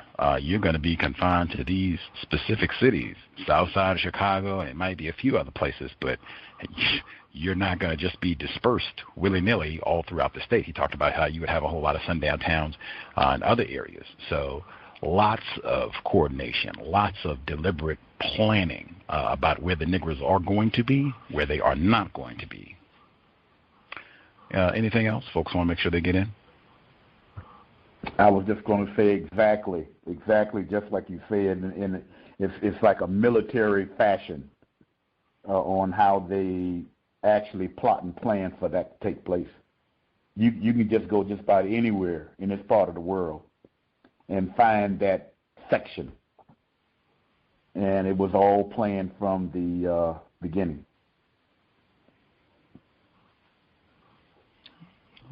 Can I be heard? Yes, sir. Oh, well, another thing too, when white people put us in these concentrated areas, there's always a deliberate effort to not just keep us there until they, find another place for us to move, but also, as the book talks about, environmental degradation, and that's not just like air quality, but that's also, what's in the surrounding areas, and this is why we get food deserts.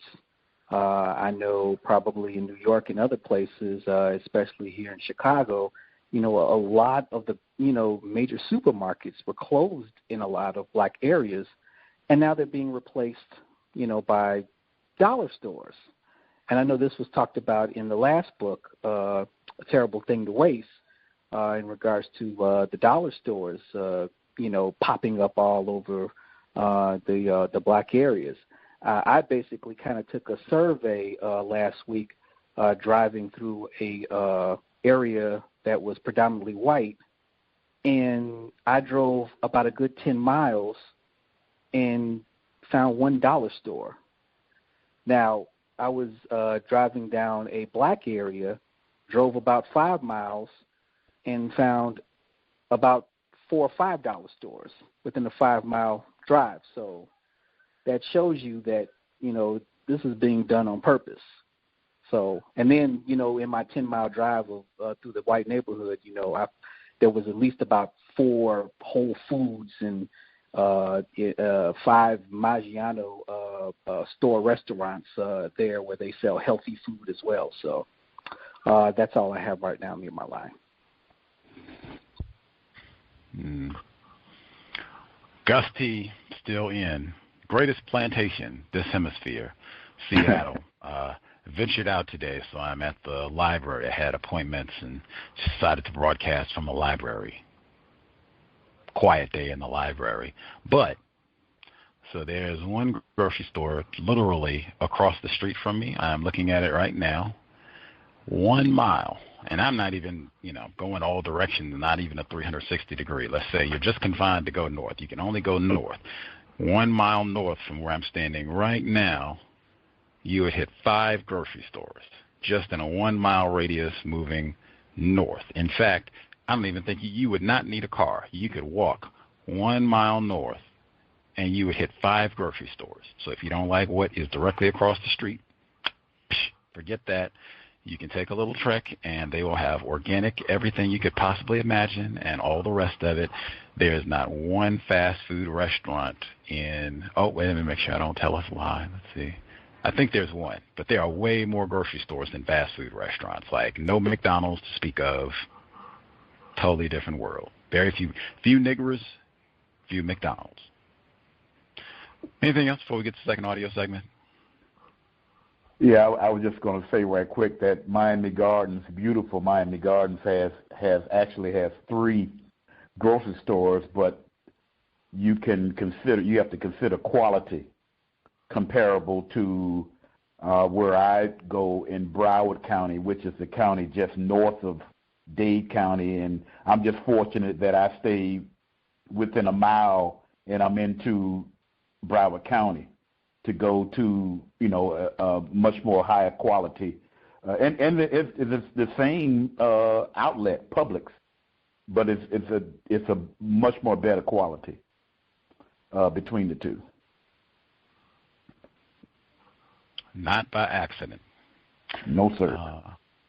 With that, we will get to our second audio segment. Actually, I did lie. It's not 5 grocery stores. This is about 7. I forgot. There's a Whole Foods right on the same street that I'm on. Right. We could just stay on the same street that I'm on right here, and it would be 1, 2, 3, and that would be about a half mile. One of those would be a Whole Foods.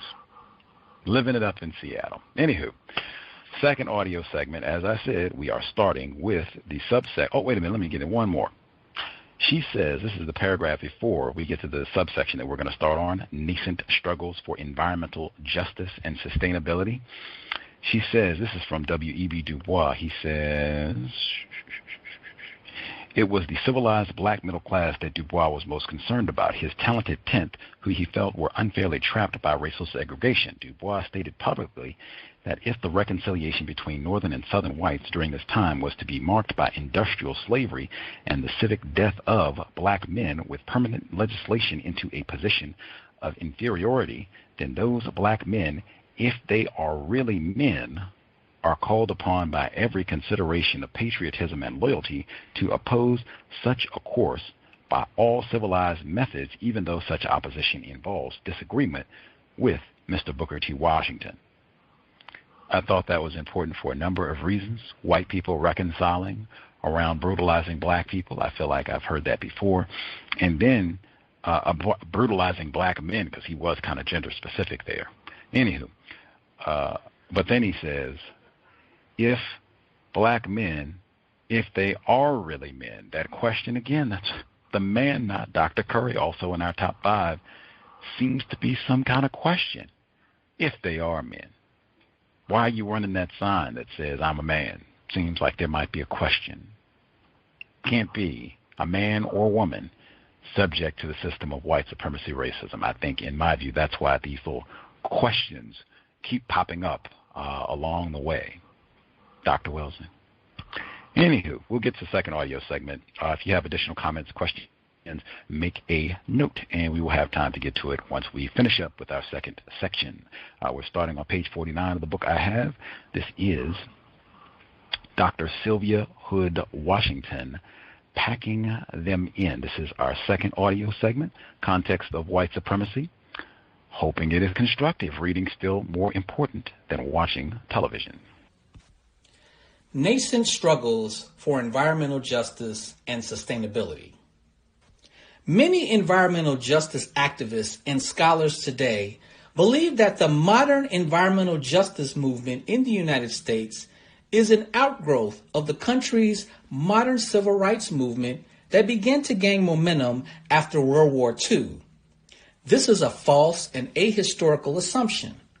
A wealth of historical evidence exists that demonstrates that concerns over environmental saliency and sustainable spaces have been present in the black community since the turn of the century.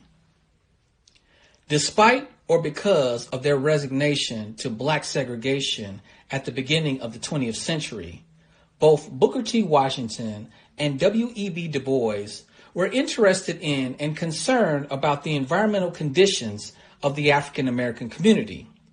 Booker T. Washington advanced and promoted the idea that blacks were better off by returning to or staying in a rural or agrarian as opposed to an urban environment.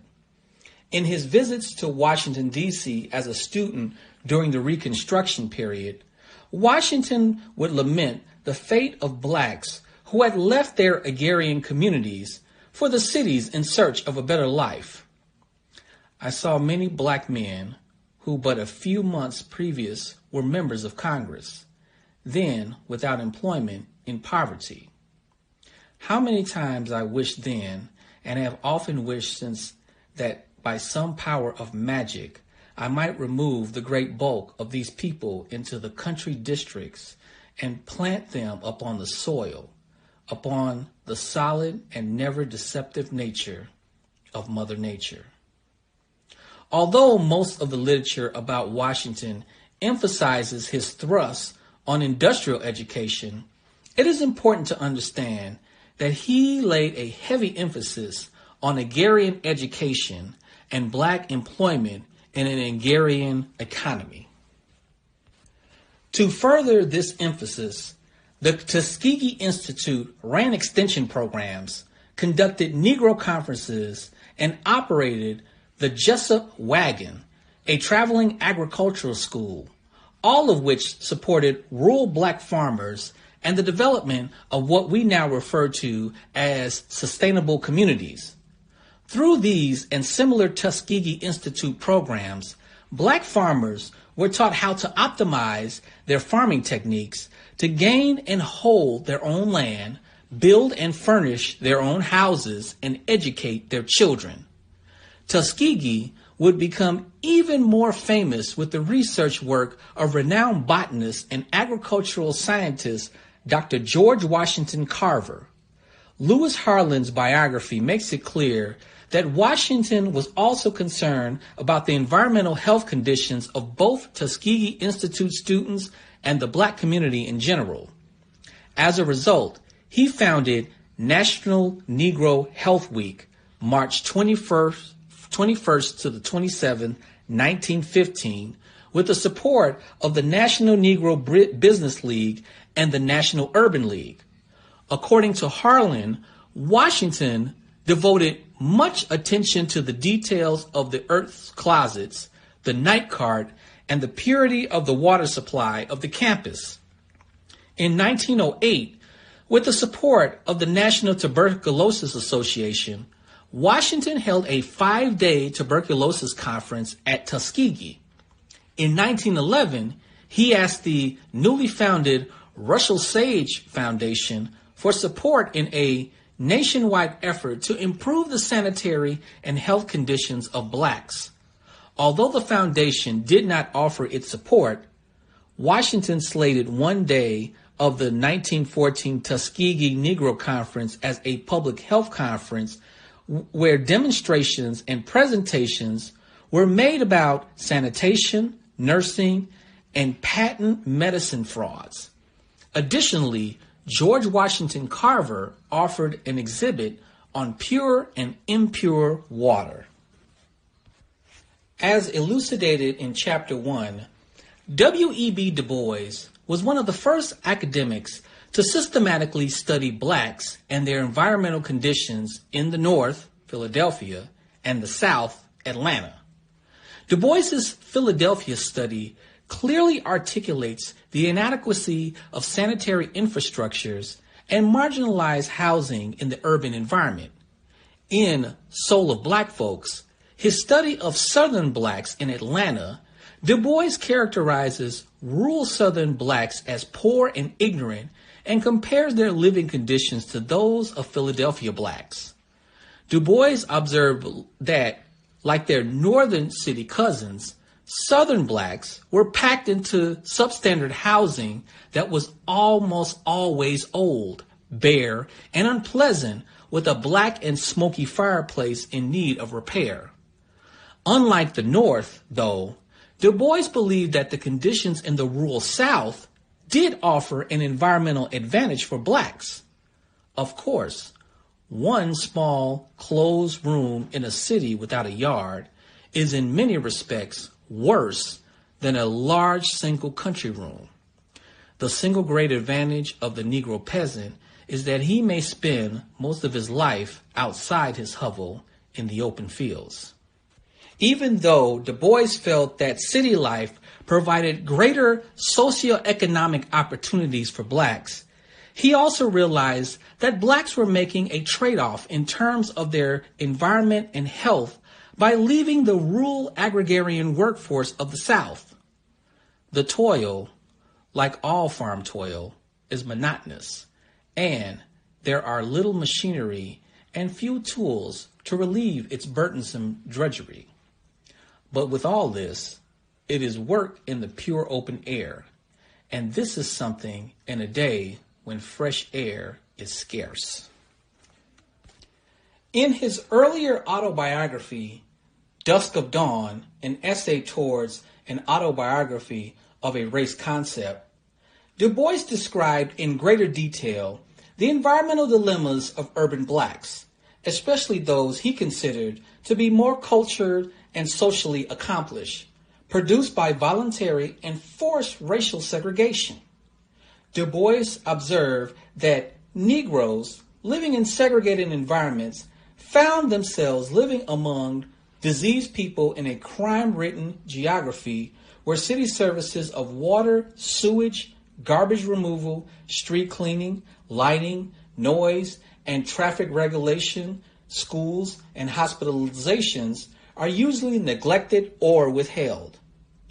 Du Bois felt that any attempt by Negroes to move away from these segregated and environmentally disenfranchised areas was beginning to be met by legislation and city ordinances that tried to legalize racial segregation. For example, one of the first efforts to legalize racial segregation occurred in Baltimore, Maryland, where blacks tried to buy their way out of the back alleys and the slums into the better paved, better light main streets. Baltimore's 1910 city ordinance that attempted to segregate blacks by law was duplicated in cities like Atlanta, Louisville, Kentucky, and Greensboro, North Carolina, across the country for 10 years. The resultant segregation ordinance movement was precipitated by the massive migration of rural blacks to cities in both the North and the South. In Baltimore alone, the black population had increased from 79,000 to 108,000 within the first 2 decades of the 20th century. According to geographer David Delaney, the segregation ordinance movement was a grassroots social movement whose participants hoped to impose what we recognize as municipal apartheid on residential areas of U.S. cities. Their goal was to prevent black people from living in neighborhoods that they wanted to maintain as exclusive white spaces. These efforts to legally circumscribe African Americans geographically in cities were met with legal opposition by the NAACP across the country under Du Bois's leadership, terminating in the Supreme Court case of Buchanan versus Worley, in which white supremacists were rebuffed. The NAACP would continue to wage legal battles against similar techniques of power that attempted to enforce spatial censorship of blacks, which created or exasperated environmental inequalities throughout the first half of the 20th century. The final legal victory of the NAACP was the 1948 Supreme Court decision in the case of Shelley versus Kramer. In Shelley versus Kramer, the court ruled that state actions supporting restrictive covenants were in violation of the 14th Amendment. Roots of the modern environmental justice movement. Today's environmental justice movement is predicated upon the belief that disproportionate health and socioeconomic costs from pollution from industrial production and development are and have been borne by the poor and by racial minorities in the United States and by people of color across the world. The United Church of Christ's UCC first study on environmental racism in 1987 concluded that race and not income was the primary determinant in citing polluting facilities, and that 3 out of the 5 largest commercial waste landfills, accounting for 40% of the nation's garbage, were located in Black and Hispanic communities. Luke W. Cole and Sheila R. Foster's recent work, From the Ground Up, Environmental Racism and the Rise of the Environmental Justice Movement, revealed that the most recent studies by the United Church of Christ's Commission for Racial Justice, CRJ, found that from 1980 to 1993, the concentrations of people of color in all zip codes with toxic waste sites increased from 25% to 31%. Similarly, in 1993, as in 1980, the percentage of people of color in a community increased as commercial hazardous waste management activity increased. People living in these communities are the very same people who have been historically constructed as others in their own countries and the global community. As a consequence of this construction based on ever-changing scientific and pseudoscientific notions of racial inferiority, these same groups have experienced a loss or curtailment of civil, political, and social rights for generations. Many scholars have argued that the change from an agricultural to an industrial society led the way to a more civilized and advanced society with numerous benefits in terms of improvements in health, environment, and personal wealth for its members. This change to an industrial society, however, also led to unforeseen costs for the society in the form of environmental degradation and public health problems that were directly tied to pollution produced by industrial processes. Industrial development was accompanied by an increase of what we now know can be environmental illnesses, asthma, emphysema, lead poisoning, cancer, neurotoxicity, and even miscarriages. All of these illnesses can and have been tied to the presence of environmental pollutants generated by industrial processes. Since the first industrial revolution, environmental inequalities have existed among members of society. This is evidenced by the fact that everyone in society does not and did not benefit equally from the goods produced by the industrial processes in the forms of an improvement in the overall quality of life, better housing, better environments, and better health. Likewise, the industrial and post-industrial revolutions in society created entire populations of people who bore their inequitable costs of industrial production by disproportionately receiving an inordinate level of the bads in the form of environmental illnesses, ecological deterioration, and unsustainable communities. The poor and Irish immigrant communities of Great Britain during the 19th century can be seen as an excellent precursive community suffering from environmental injustices. The cultural, racial, ethnic, and socioeconomic restrictions in their living spaces forced them to live in the midst of industrial production. Their living spaces, like those of communities of color and poor whites today, lack proper environmental infrastructures like sewers and privies. These communities suffered from devastating health impacts stemming from early industrial pollution in the form of respiratory illnesses and from such illnesses as typhoid fever and cholera, which can be tied to inadequate sanitation.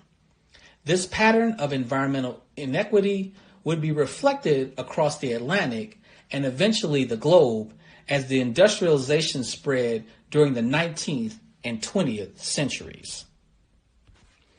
The current environmental justice movement can be viewed as a continuing resistance to power relations that have created and continue to create an uneven distribution of environmental costs and benefits in industrialized societies across the world. Activists in the modern movement have engaged in lawsuits and protest marches that have challenged the legislative and academic techniques of those in power who have contributed to environmental disenfranchisement.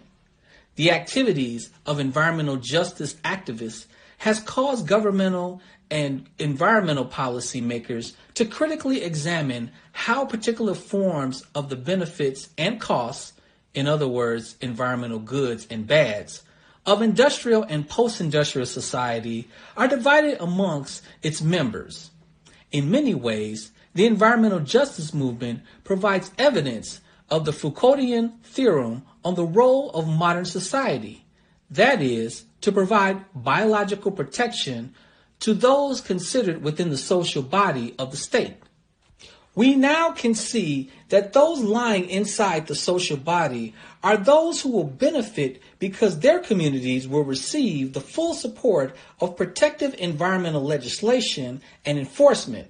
They will have access to uncontaminated residential spaces and to an organic food supply, or at the very least, a food supply that has not been genetically engineered or contaminated from pollutants.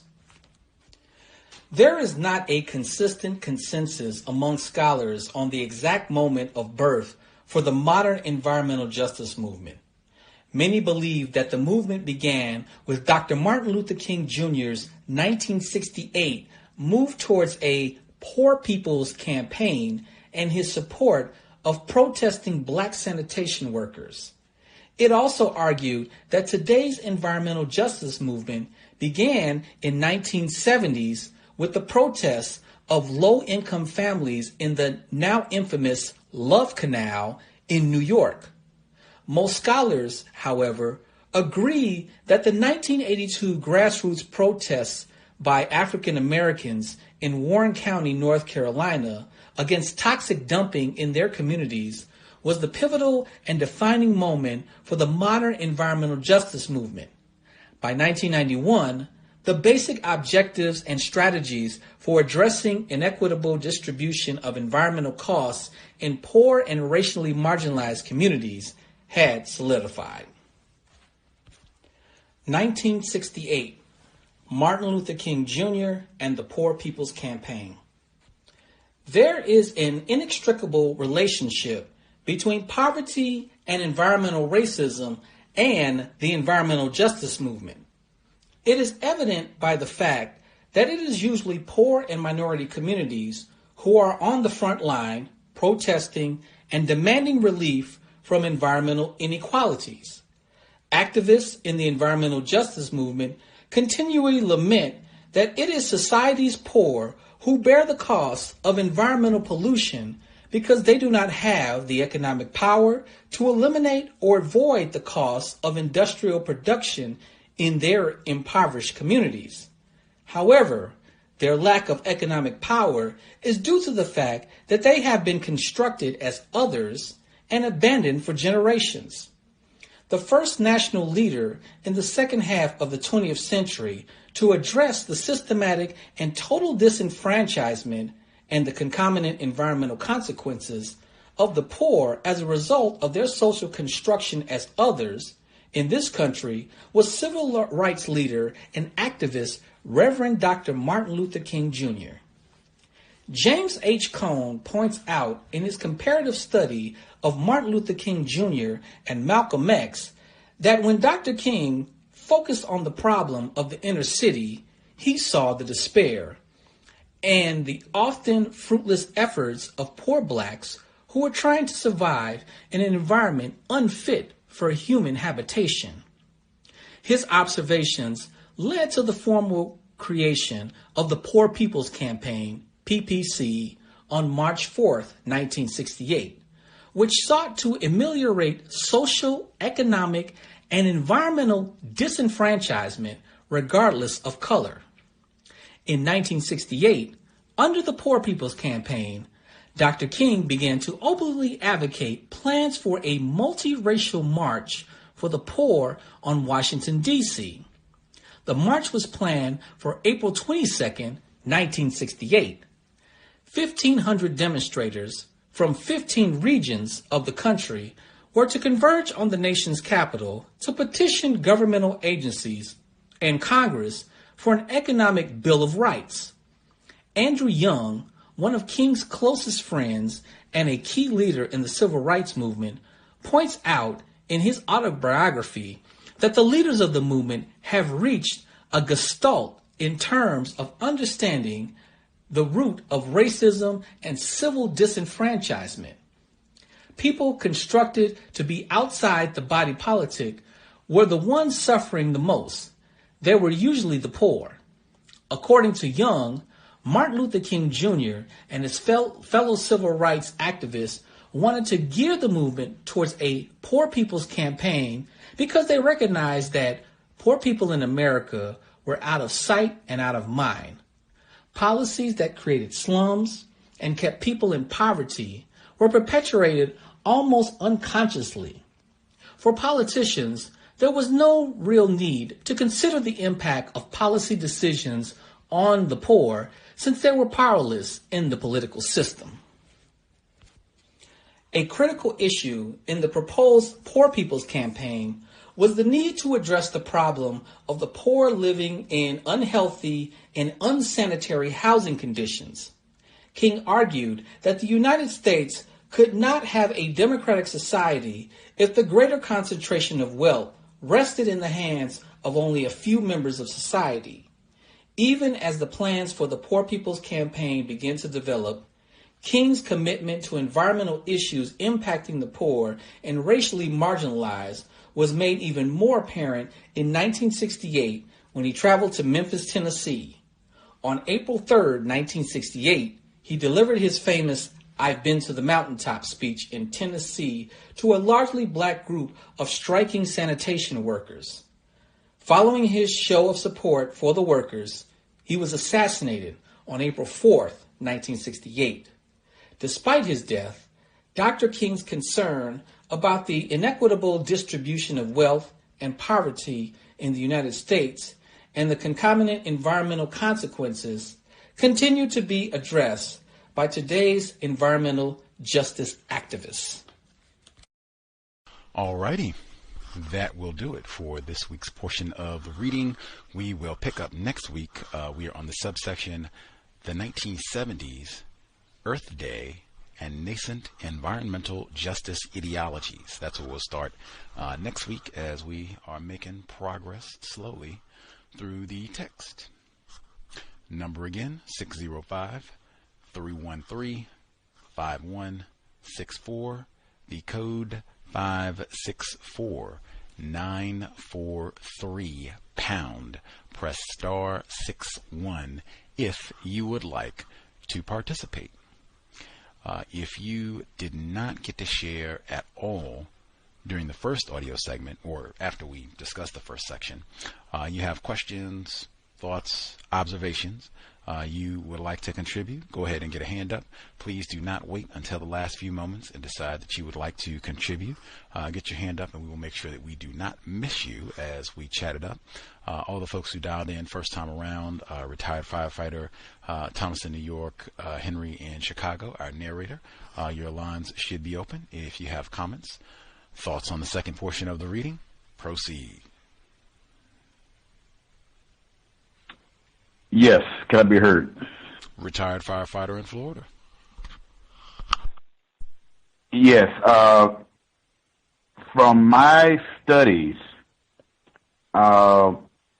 just in terms of accuracy, the Poor People's March, actually the origins of it came from a non-white black female who suggested it to Dr. King, and he liked the idea that she explained to him about, and the rest is history, as they say. But I was just thinking about that as that portion was being read. I just think of her name right now. Yeah. But that's all I have to say. Thank you. Much obliged, retired firefighter. Hope maybe we'll check on that afterwards and get a little more detail. Other folks who dialed in, if you have thoughts, comments to share.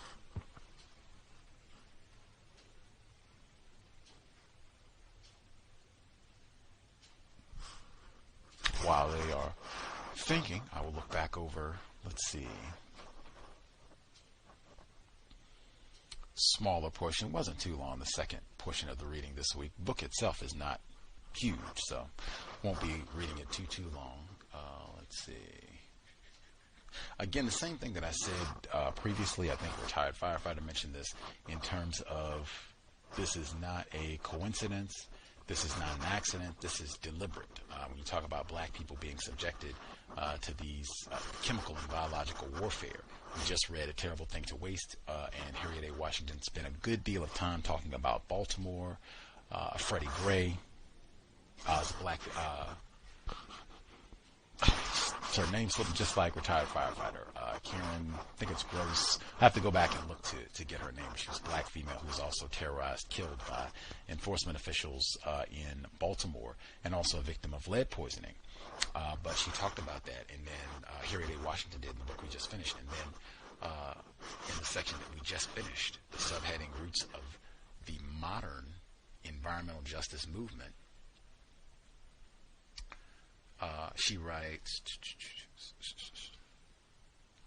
I lost my place. Okay. Luke W. Cole and Sheila R. Foster's recent work, From the Ground Up, Environmental Racism and the Rise of the Environmental Justice Movement, reveals that the most recent studies by the United Church of Christ's Commission for Racial Justice, CRJ, found that from 1980 to 1993, the concentrations of people of color in all zip codes with toxic waste sites increased from 25% to 31%, 6% increase over a 13-year period. Similarly, in 1993, as in 1980, the percentage of people of color in a community increased as commercial hazardous waste management activity increased. Call that a direct correlation. Not saying causation, but just you can see as more toxic waste, as we put more landfills, the number of niggers that are in this area just keeps going up. It's like one and the same. More waste, more poison, more niggers. And then they'll sit back and go chicken in it. I don't know. What is it? Is it if we put more niggers in, then it's more suitable for trash? Is it you put more trash, it's more suitable for niggers?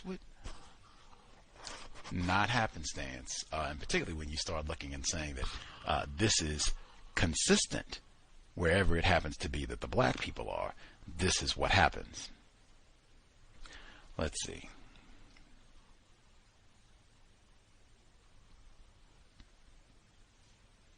Oh, we got national health. That was crazy. So Dr. George Washington Carver comes up again. Highly melanated, talking to the plants. We talked about that before. I believe he was castrated. But she says Lewis Harlan's biography makes it clear that Washington, we should maybe read a biography on George Washington Carver, like all that peanut nonsense. Like he did quite a bit more than just mess around with peanuts. Like maybe we should all know a bit more about it. One that mentions his castration, maybe. Something to think on. Anyway, so she writes, Lewis Harlan's biography makes it clear Washington was also concerned about the environmental health conditions of both Tuskegee Institute students and the black community in general. There's that word again. As a result, he founded National Negro Health Week, March 21 through the 27th in 1915, with the support of the National Negro Business League and the National Urban League. According to Harlan, Washington devoted much attention to the details of the earth closest, the night cart, and the purity of the water supply on the campus. The earth closet, sorry. Thought that was super important for a number of reasons. We are slowly encroaching on March 21st. So we might even be reading this book. I'm not sure. Like I said, it's not super long, but it looks like we probably will be reading this book during that time period. Wow. National Health Week, having the Cows Yoga Retreat, health and vitality, a critical component of white supremacy racism. I know Minister Malcolm talked about eating correctly. Dr. Welsing talked about eating correctly. Mr. Fuller talks about that, has that in correct uses of time and energy. So crucially important, and racists devote a substantial amount of time to that, making sure that we are not eating healthy foods, clean water, breathing clean air. Oh no, get some pollution in there for you. Let's see.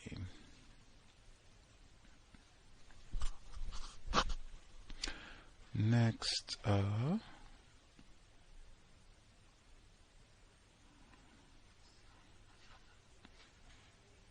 So I had one other one.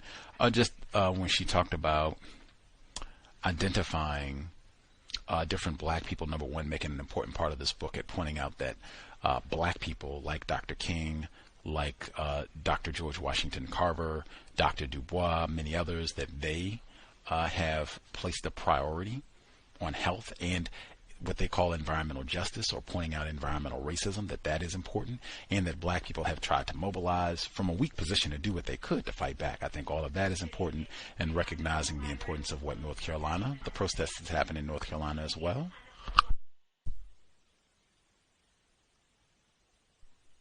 Second.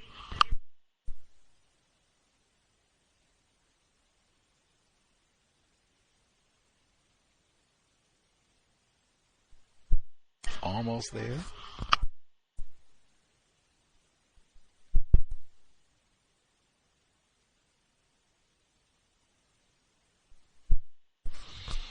Woo. Making PA addressing patrons at the library over the PA system. Anywho, I think her attention on the efforts of black people to combat environmental racism, very important, pointing out the protests that happened in North Carolina, Dr. King's efforts in Chicago, and him going down to help the sanitation workers. That right there, even the black people who go to get the waste and what have you, not treated well, much less doing quality job and cleaning the streets, making sure that we don't have refuse and waste and poor plumbing in the areas where the black people live. She wrote about that last week, where the plumbing and infrastructure for an area would go to the white areas first, black residents last. That has a detrimental impact on your health and can be generational, because sometimes when it's get to the black people last, that becomes not at all, or with really shoddy material that, ends up having an impact for generations. Let's see, other folks that dialed in. Again, if we missed you totally, make sure you dial in. Do not wait until the last moment. Other folks that we missed completely, if you have comments, proceed.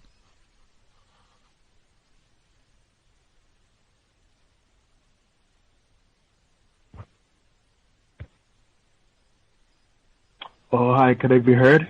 Yes, sir. I heard that the author of The Rising Tide did a debate with Dr. Du Bois, and that Dr. Du Bois was successful in his debate. But what I find interesting about the debate and how the white supremacists, what's his name? The author for C.O.W.S. It's the author for the author of The Rising Tide. Lathrop Stoddard. Yeah. And they said that they made a laughing Du Bois made a laughing stock of him, right? But it's like he was really serious about what he was doing, and white supremacy did exist at that time. And if you come back to present day, they still make fun of white supremacists, but white supremacy is such a big part of the whole system as a whole worldwide. But yet they play on it as if it's not a serious thing, and it's just like back in Du Bois' time, they would make fun of it. So I just had an interesting thought about that. And there's a word that's being used now today that I don't really understand. I don't know if anyone could clarify. Anti-black racism. I don't know if that makes any sense. Was that word used in the text? Okay, it wasn't really used in the text, but I wanted to ask a question about that word. Okay. I'm going to table that for later, because I do try to make sure that we stay on topic for the book that's being talked about today. The Lathrop Stoddard debate, we covered that when we read Mr. Stoddard's book. In fact, I think the PDF might have been sent out with the transcript of the debate, but we did cover I think that was right with the election, 2016, Donald Trump first time around when he was elected. Read it, and yeah, right there in the archives should be. I think with the PDF even, I believe the PDF should be there. I think I have to go back to double check to make sure I'm not telling a fib on that one, but I think we even had the transcript of their debate. Is it possible I could have a PDF of today's book? Because I was finding it kind of hard to follow along. Yes, sir. Okay. Should I give you my email address or no? Probably not. This is going to be recorded. You can just email me if I don't have your email address, but I think I do. Yeah, I think I have your email, so I can just shoot that right to you. Okay, thank you very much, Gus. I'll meet my mind. Much obliged. Thank you for your commentary, questions. We will pick up anti-blackness. Words are important. We'll pick that up as well. Other folks have comments, questions? Can I be heard? Our narrator, Henry in Chicago. Yeah, Gus, in regards to what the last caller was saying, I was the one that forwarded you that debate between Lopper Stoddard and W.E.B. Du Bois. I found it hidden in the in a local university in the Chicago area, and I was actually surprised to get a hold of it. So, Gus, if you can't find it, let me know. I can send you another copy of it. But yeah, I think you did post it in the archives or on Facebook or something where people can access it. But, I actually never got. Sorry, sir. Go ahead. I actually never got it, so I just wanted to ask about it. And the word is actually anti-black racism, because I've heard that term a few times and it doesn't seem to really make any sense to me. Okay, I'll mute my line. Okay. Hello? Yes, sir, Henry in Chicago. All right. And in regards to the book you just mentioned, George Washington Carver, not only a known or one of the best black scientists, but probably one of the best scientists, period. This, like you said, we should probably study him a little bit more. He has well over 100 patents. And this Jessup wagon, very, very interesting what they did back then in regards to health. Yes, I do agree that along with Black History, there should be a Black Health History Week because we suffer so many ailments under this system that we should have some sort of week where we could be able to take care of ourselves better. To bring down our blood pressure and what other things that we consume that makes us more sick. I also too oh God, what was I about to say? Oh God, well, I lost my train of thought. I'll just mute my line right now. Thanks. I'm sure it'll come back to you before we go off the air. The one thing, though, with the Health Week, man, I was thinking about that just in comparison to Black History Month, Carter G. Woodson's creation.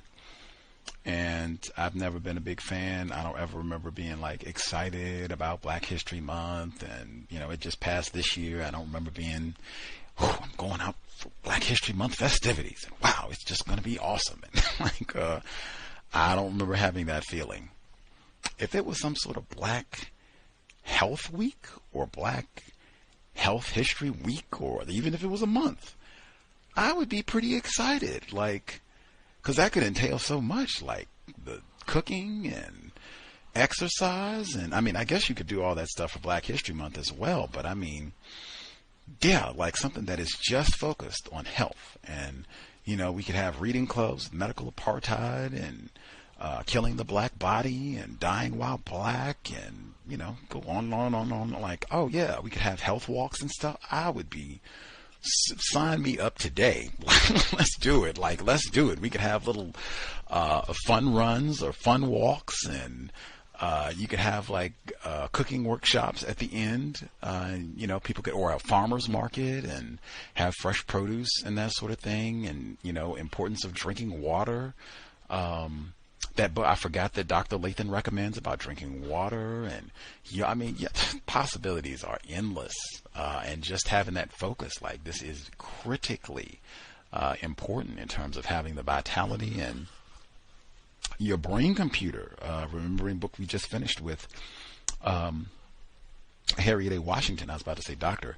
Harriet A. Washington, that this compromises your brain computer when you don't have healthy air, clean water, live in an environment that's free from all these poisons, chemical and biological warfare. Compromises your ability to think to the best of your ability. That's critically important. So yeah, that's outstanding, Dr. Carter G. Woodson, and sign me up. We should resurrect that and do it this year. March 21st is not even here yet. We have enough time. We could do some little things, just buttons and social media posts, and come up with a hashtag or something. But yeah, that should be resurrected. And Negro Health History Week, or some variant, or they could call it exactly what he called it. But black health is important. Other folks, comments, questions, thoughts? Yes, Gus. The black female that I was referring to was Miriam Wright Edelman. She brought the subject up to the Reverend Dr. Martin Luther King on this march, which ended up being a march in Washington, D.C., called the Poor People's Campaign. Profession-wise, he was an attorney that was an activist in line with the SCOC. I don't know if she was a direct member, but she was in close proximity with them.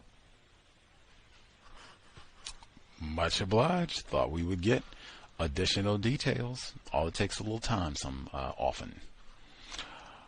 Much obliged, retired firefighter. Other folks with any additional observations, questions, memory gets jogged, feel free to share that as well.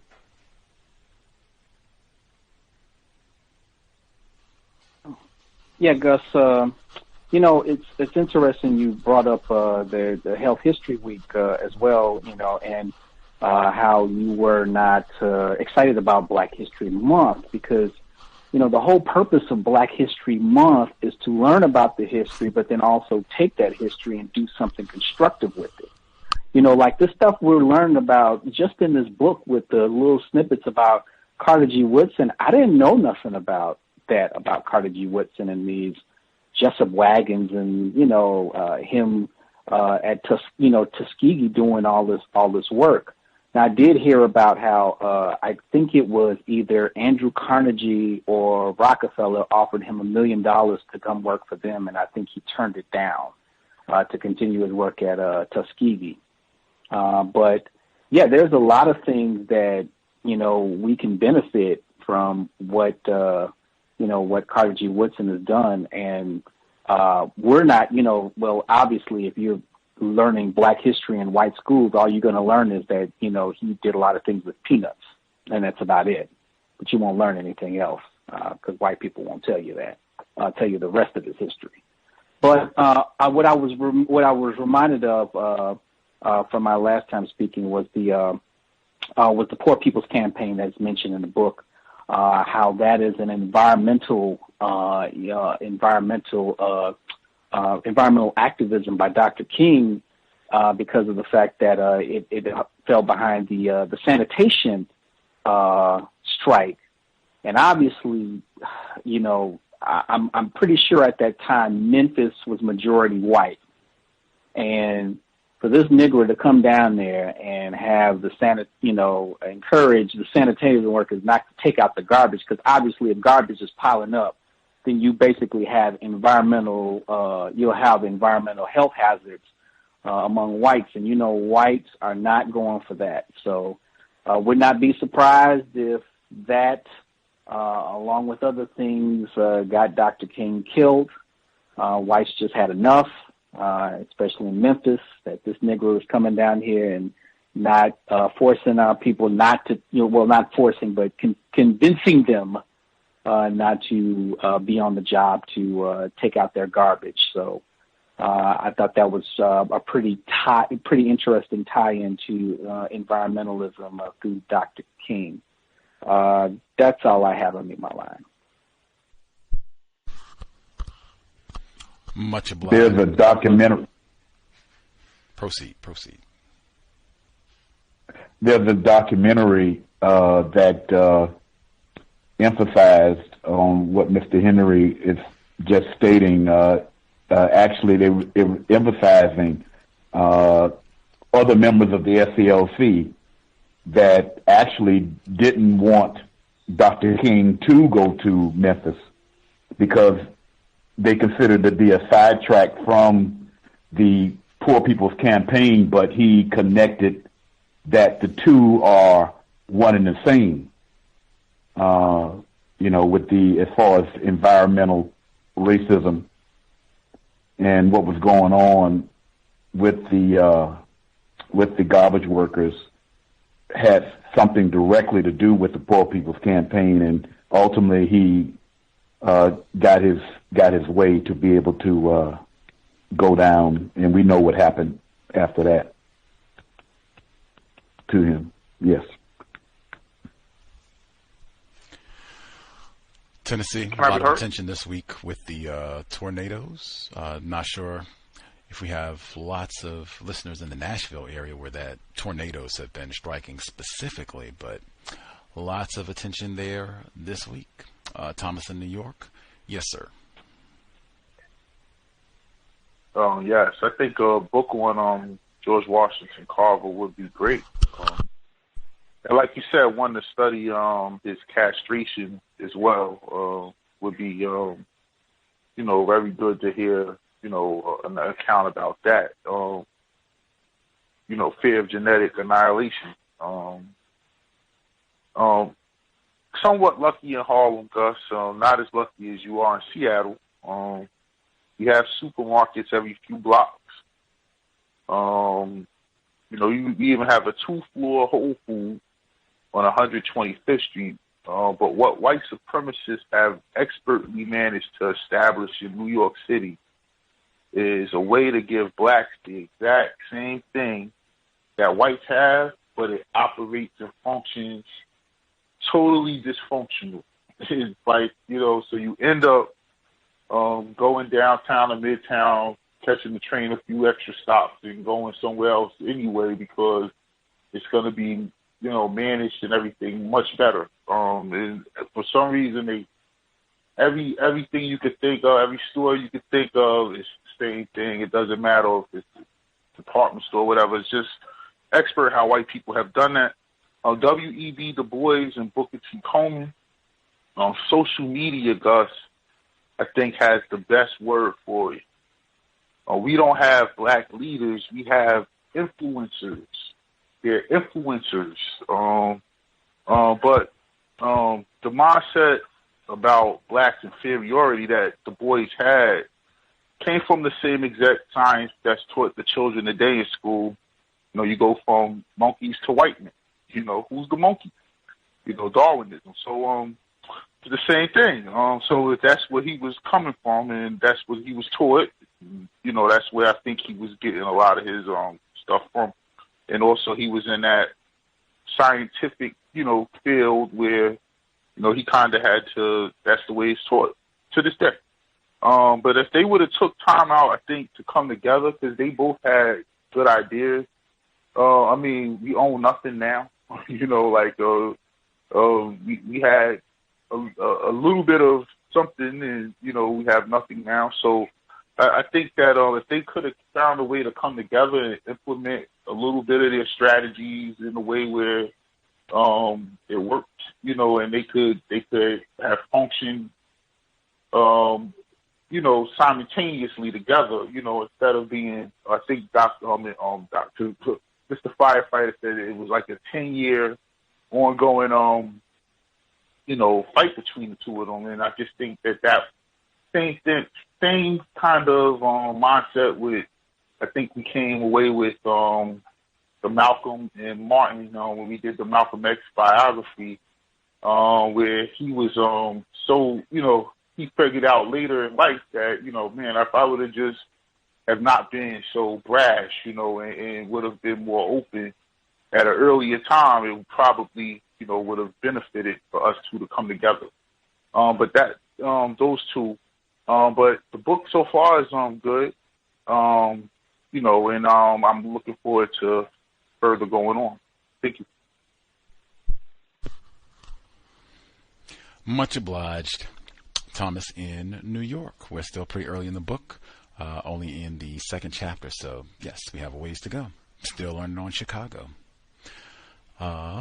I will get in really quick. I did say I'm at the library. Reading is more important than watching television. That's why I said we should maybe get a biography. I'll put that on my homework list. You all can check me on that to find a really good biography on Carter G. Woodson that we can read. It probably won't be the very next book, unless I find it quick. Like if I can put my hand on it in the next 24 hours, then maybe. But I will put that on my to-do list. Find a really good Carter G. Woodson biography. I am sitting in one of Seattle's many. Is it Carter G. Woodson or George Washington? Oh, I'm sorry. Carter? I did say George Washington Carter. Yeah, maybe we should get both. But I did say George Washington. I was going to ask the same question. George Washington Carver. George Washington Carver. Okay. George Washington Carver. That's the one. George Washington. Or maybe I should. Maybe I should be both. I'll put an asterisk there since I did say it. Maybe Carter G. Woodson is good. Yeah, it's good. Yeah. Put an asterisk there because maybe it should be both. Because they almost killed him. We did the book. Since we were talking about 19, it's in the book Red Summer. Cameron McWhirter, he was a guest on the program October 2011. Carter G. Woodson, not Dr. George Washington Carver. Carter G. Woodson was almost killed. He was in what they call a race riot, where white people in Washington, D.C.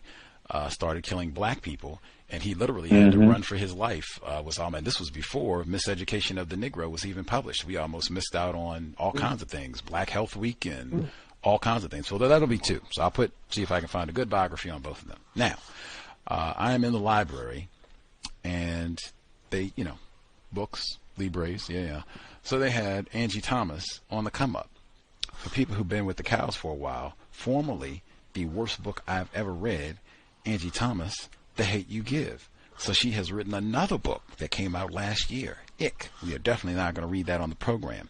So this book that I'm looking at right now and contemplating destroying library property, this book, the synopsis says, is a young adult novel published by Balzer and Bray on February 5 for Black History Month, no less, of last year. It tells the story of Bree, a 16-year-old rapper hoping to fill the shoes of her father and make it as an underground hip-hop legend. Overnight, Bree becomes an internet sensation after posting a rap hit which sparks controversy. And it says that she wants to be like her father, Bree. Her father's name is Lawrence Lawless Jackson. Nigger's got to be lawless. The description reads, Brianna and Trey's father, Jay's husband. He was an underground rap legend, but was murdered before he was able to make it mainstream as a rapper. I feel like we already read a book that she did with a dead black male at the center of it. And I said, the man not Black Misandry the entire time we read that book. And this is what we get for the follow-up. Lawless. I even commented on the names of the black male characters. Maverick, Lawless. That's not the book that we're reading, but that is in the archives, The Hate You Give. Angie Thomas, formerly the worst book I've ever read. Another bestseller. Oh, I'm sure. Any final comment, 30 seconds? Folks, get in before we wrap up for this week. Because Could I say something? I'm in Canada, and sorry about that. March 2nd was Black Mental Health Day in Canada. So that was kind of interesting what you're talking about, Gus, that you should have Black Health Week or Black Health Day. Well, here, March 2nd was Black Mental Health Day. Was it like Mental Health Day for the whole country, or was it specifically Black Mental Health Day? Mental Health Day for the whole country, but it was for the whole country, but it was just for one day. It's Black Mental Health Day. I just found that it was interesting that you did mention that, and then that happened 3 days ago, actually in Canada. So I just found that interesting that you mentioned that. Gotcha. Yeah, I want to share that Carter G. Woodson, specifically Black Health Week. That should be resurrected for the 21st. That's when he had it for that week. We should bring it back for this year. Anywho, we'll be here tomorrow for Neutralizing Workplace Racism. Man, the C.O.W.S. Molson shooting. Whew. But police said shooting had nothing to do with racism. The company, C.O.W.S. Molson, said he did experience racism there. Anywho, we'll be here tomorrow to discuss that and other folks' issues. Much obliged for everyone's participation. Hope it was worthy of your Thursday evening.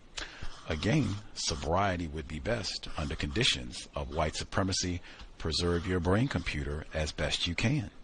In addition to being sober, let's be buckled every time we are in a vehicle, driver or passenger. If you're driving, you're sober, buckled, and you are not on the phone ever. Doing the little things to stay as safe as we can. With that, Creator, it has been time. Help us remain patient with other victims of white supremacy racism. Help us remain patient with ourselves. Remind us to demonstrate the highest levels of Black self-respect at all times, in all places, each and every time we are in contact with another Black person. It has been time. Replace white supremacy with justice immediately.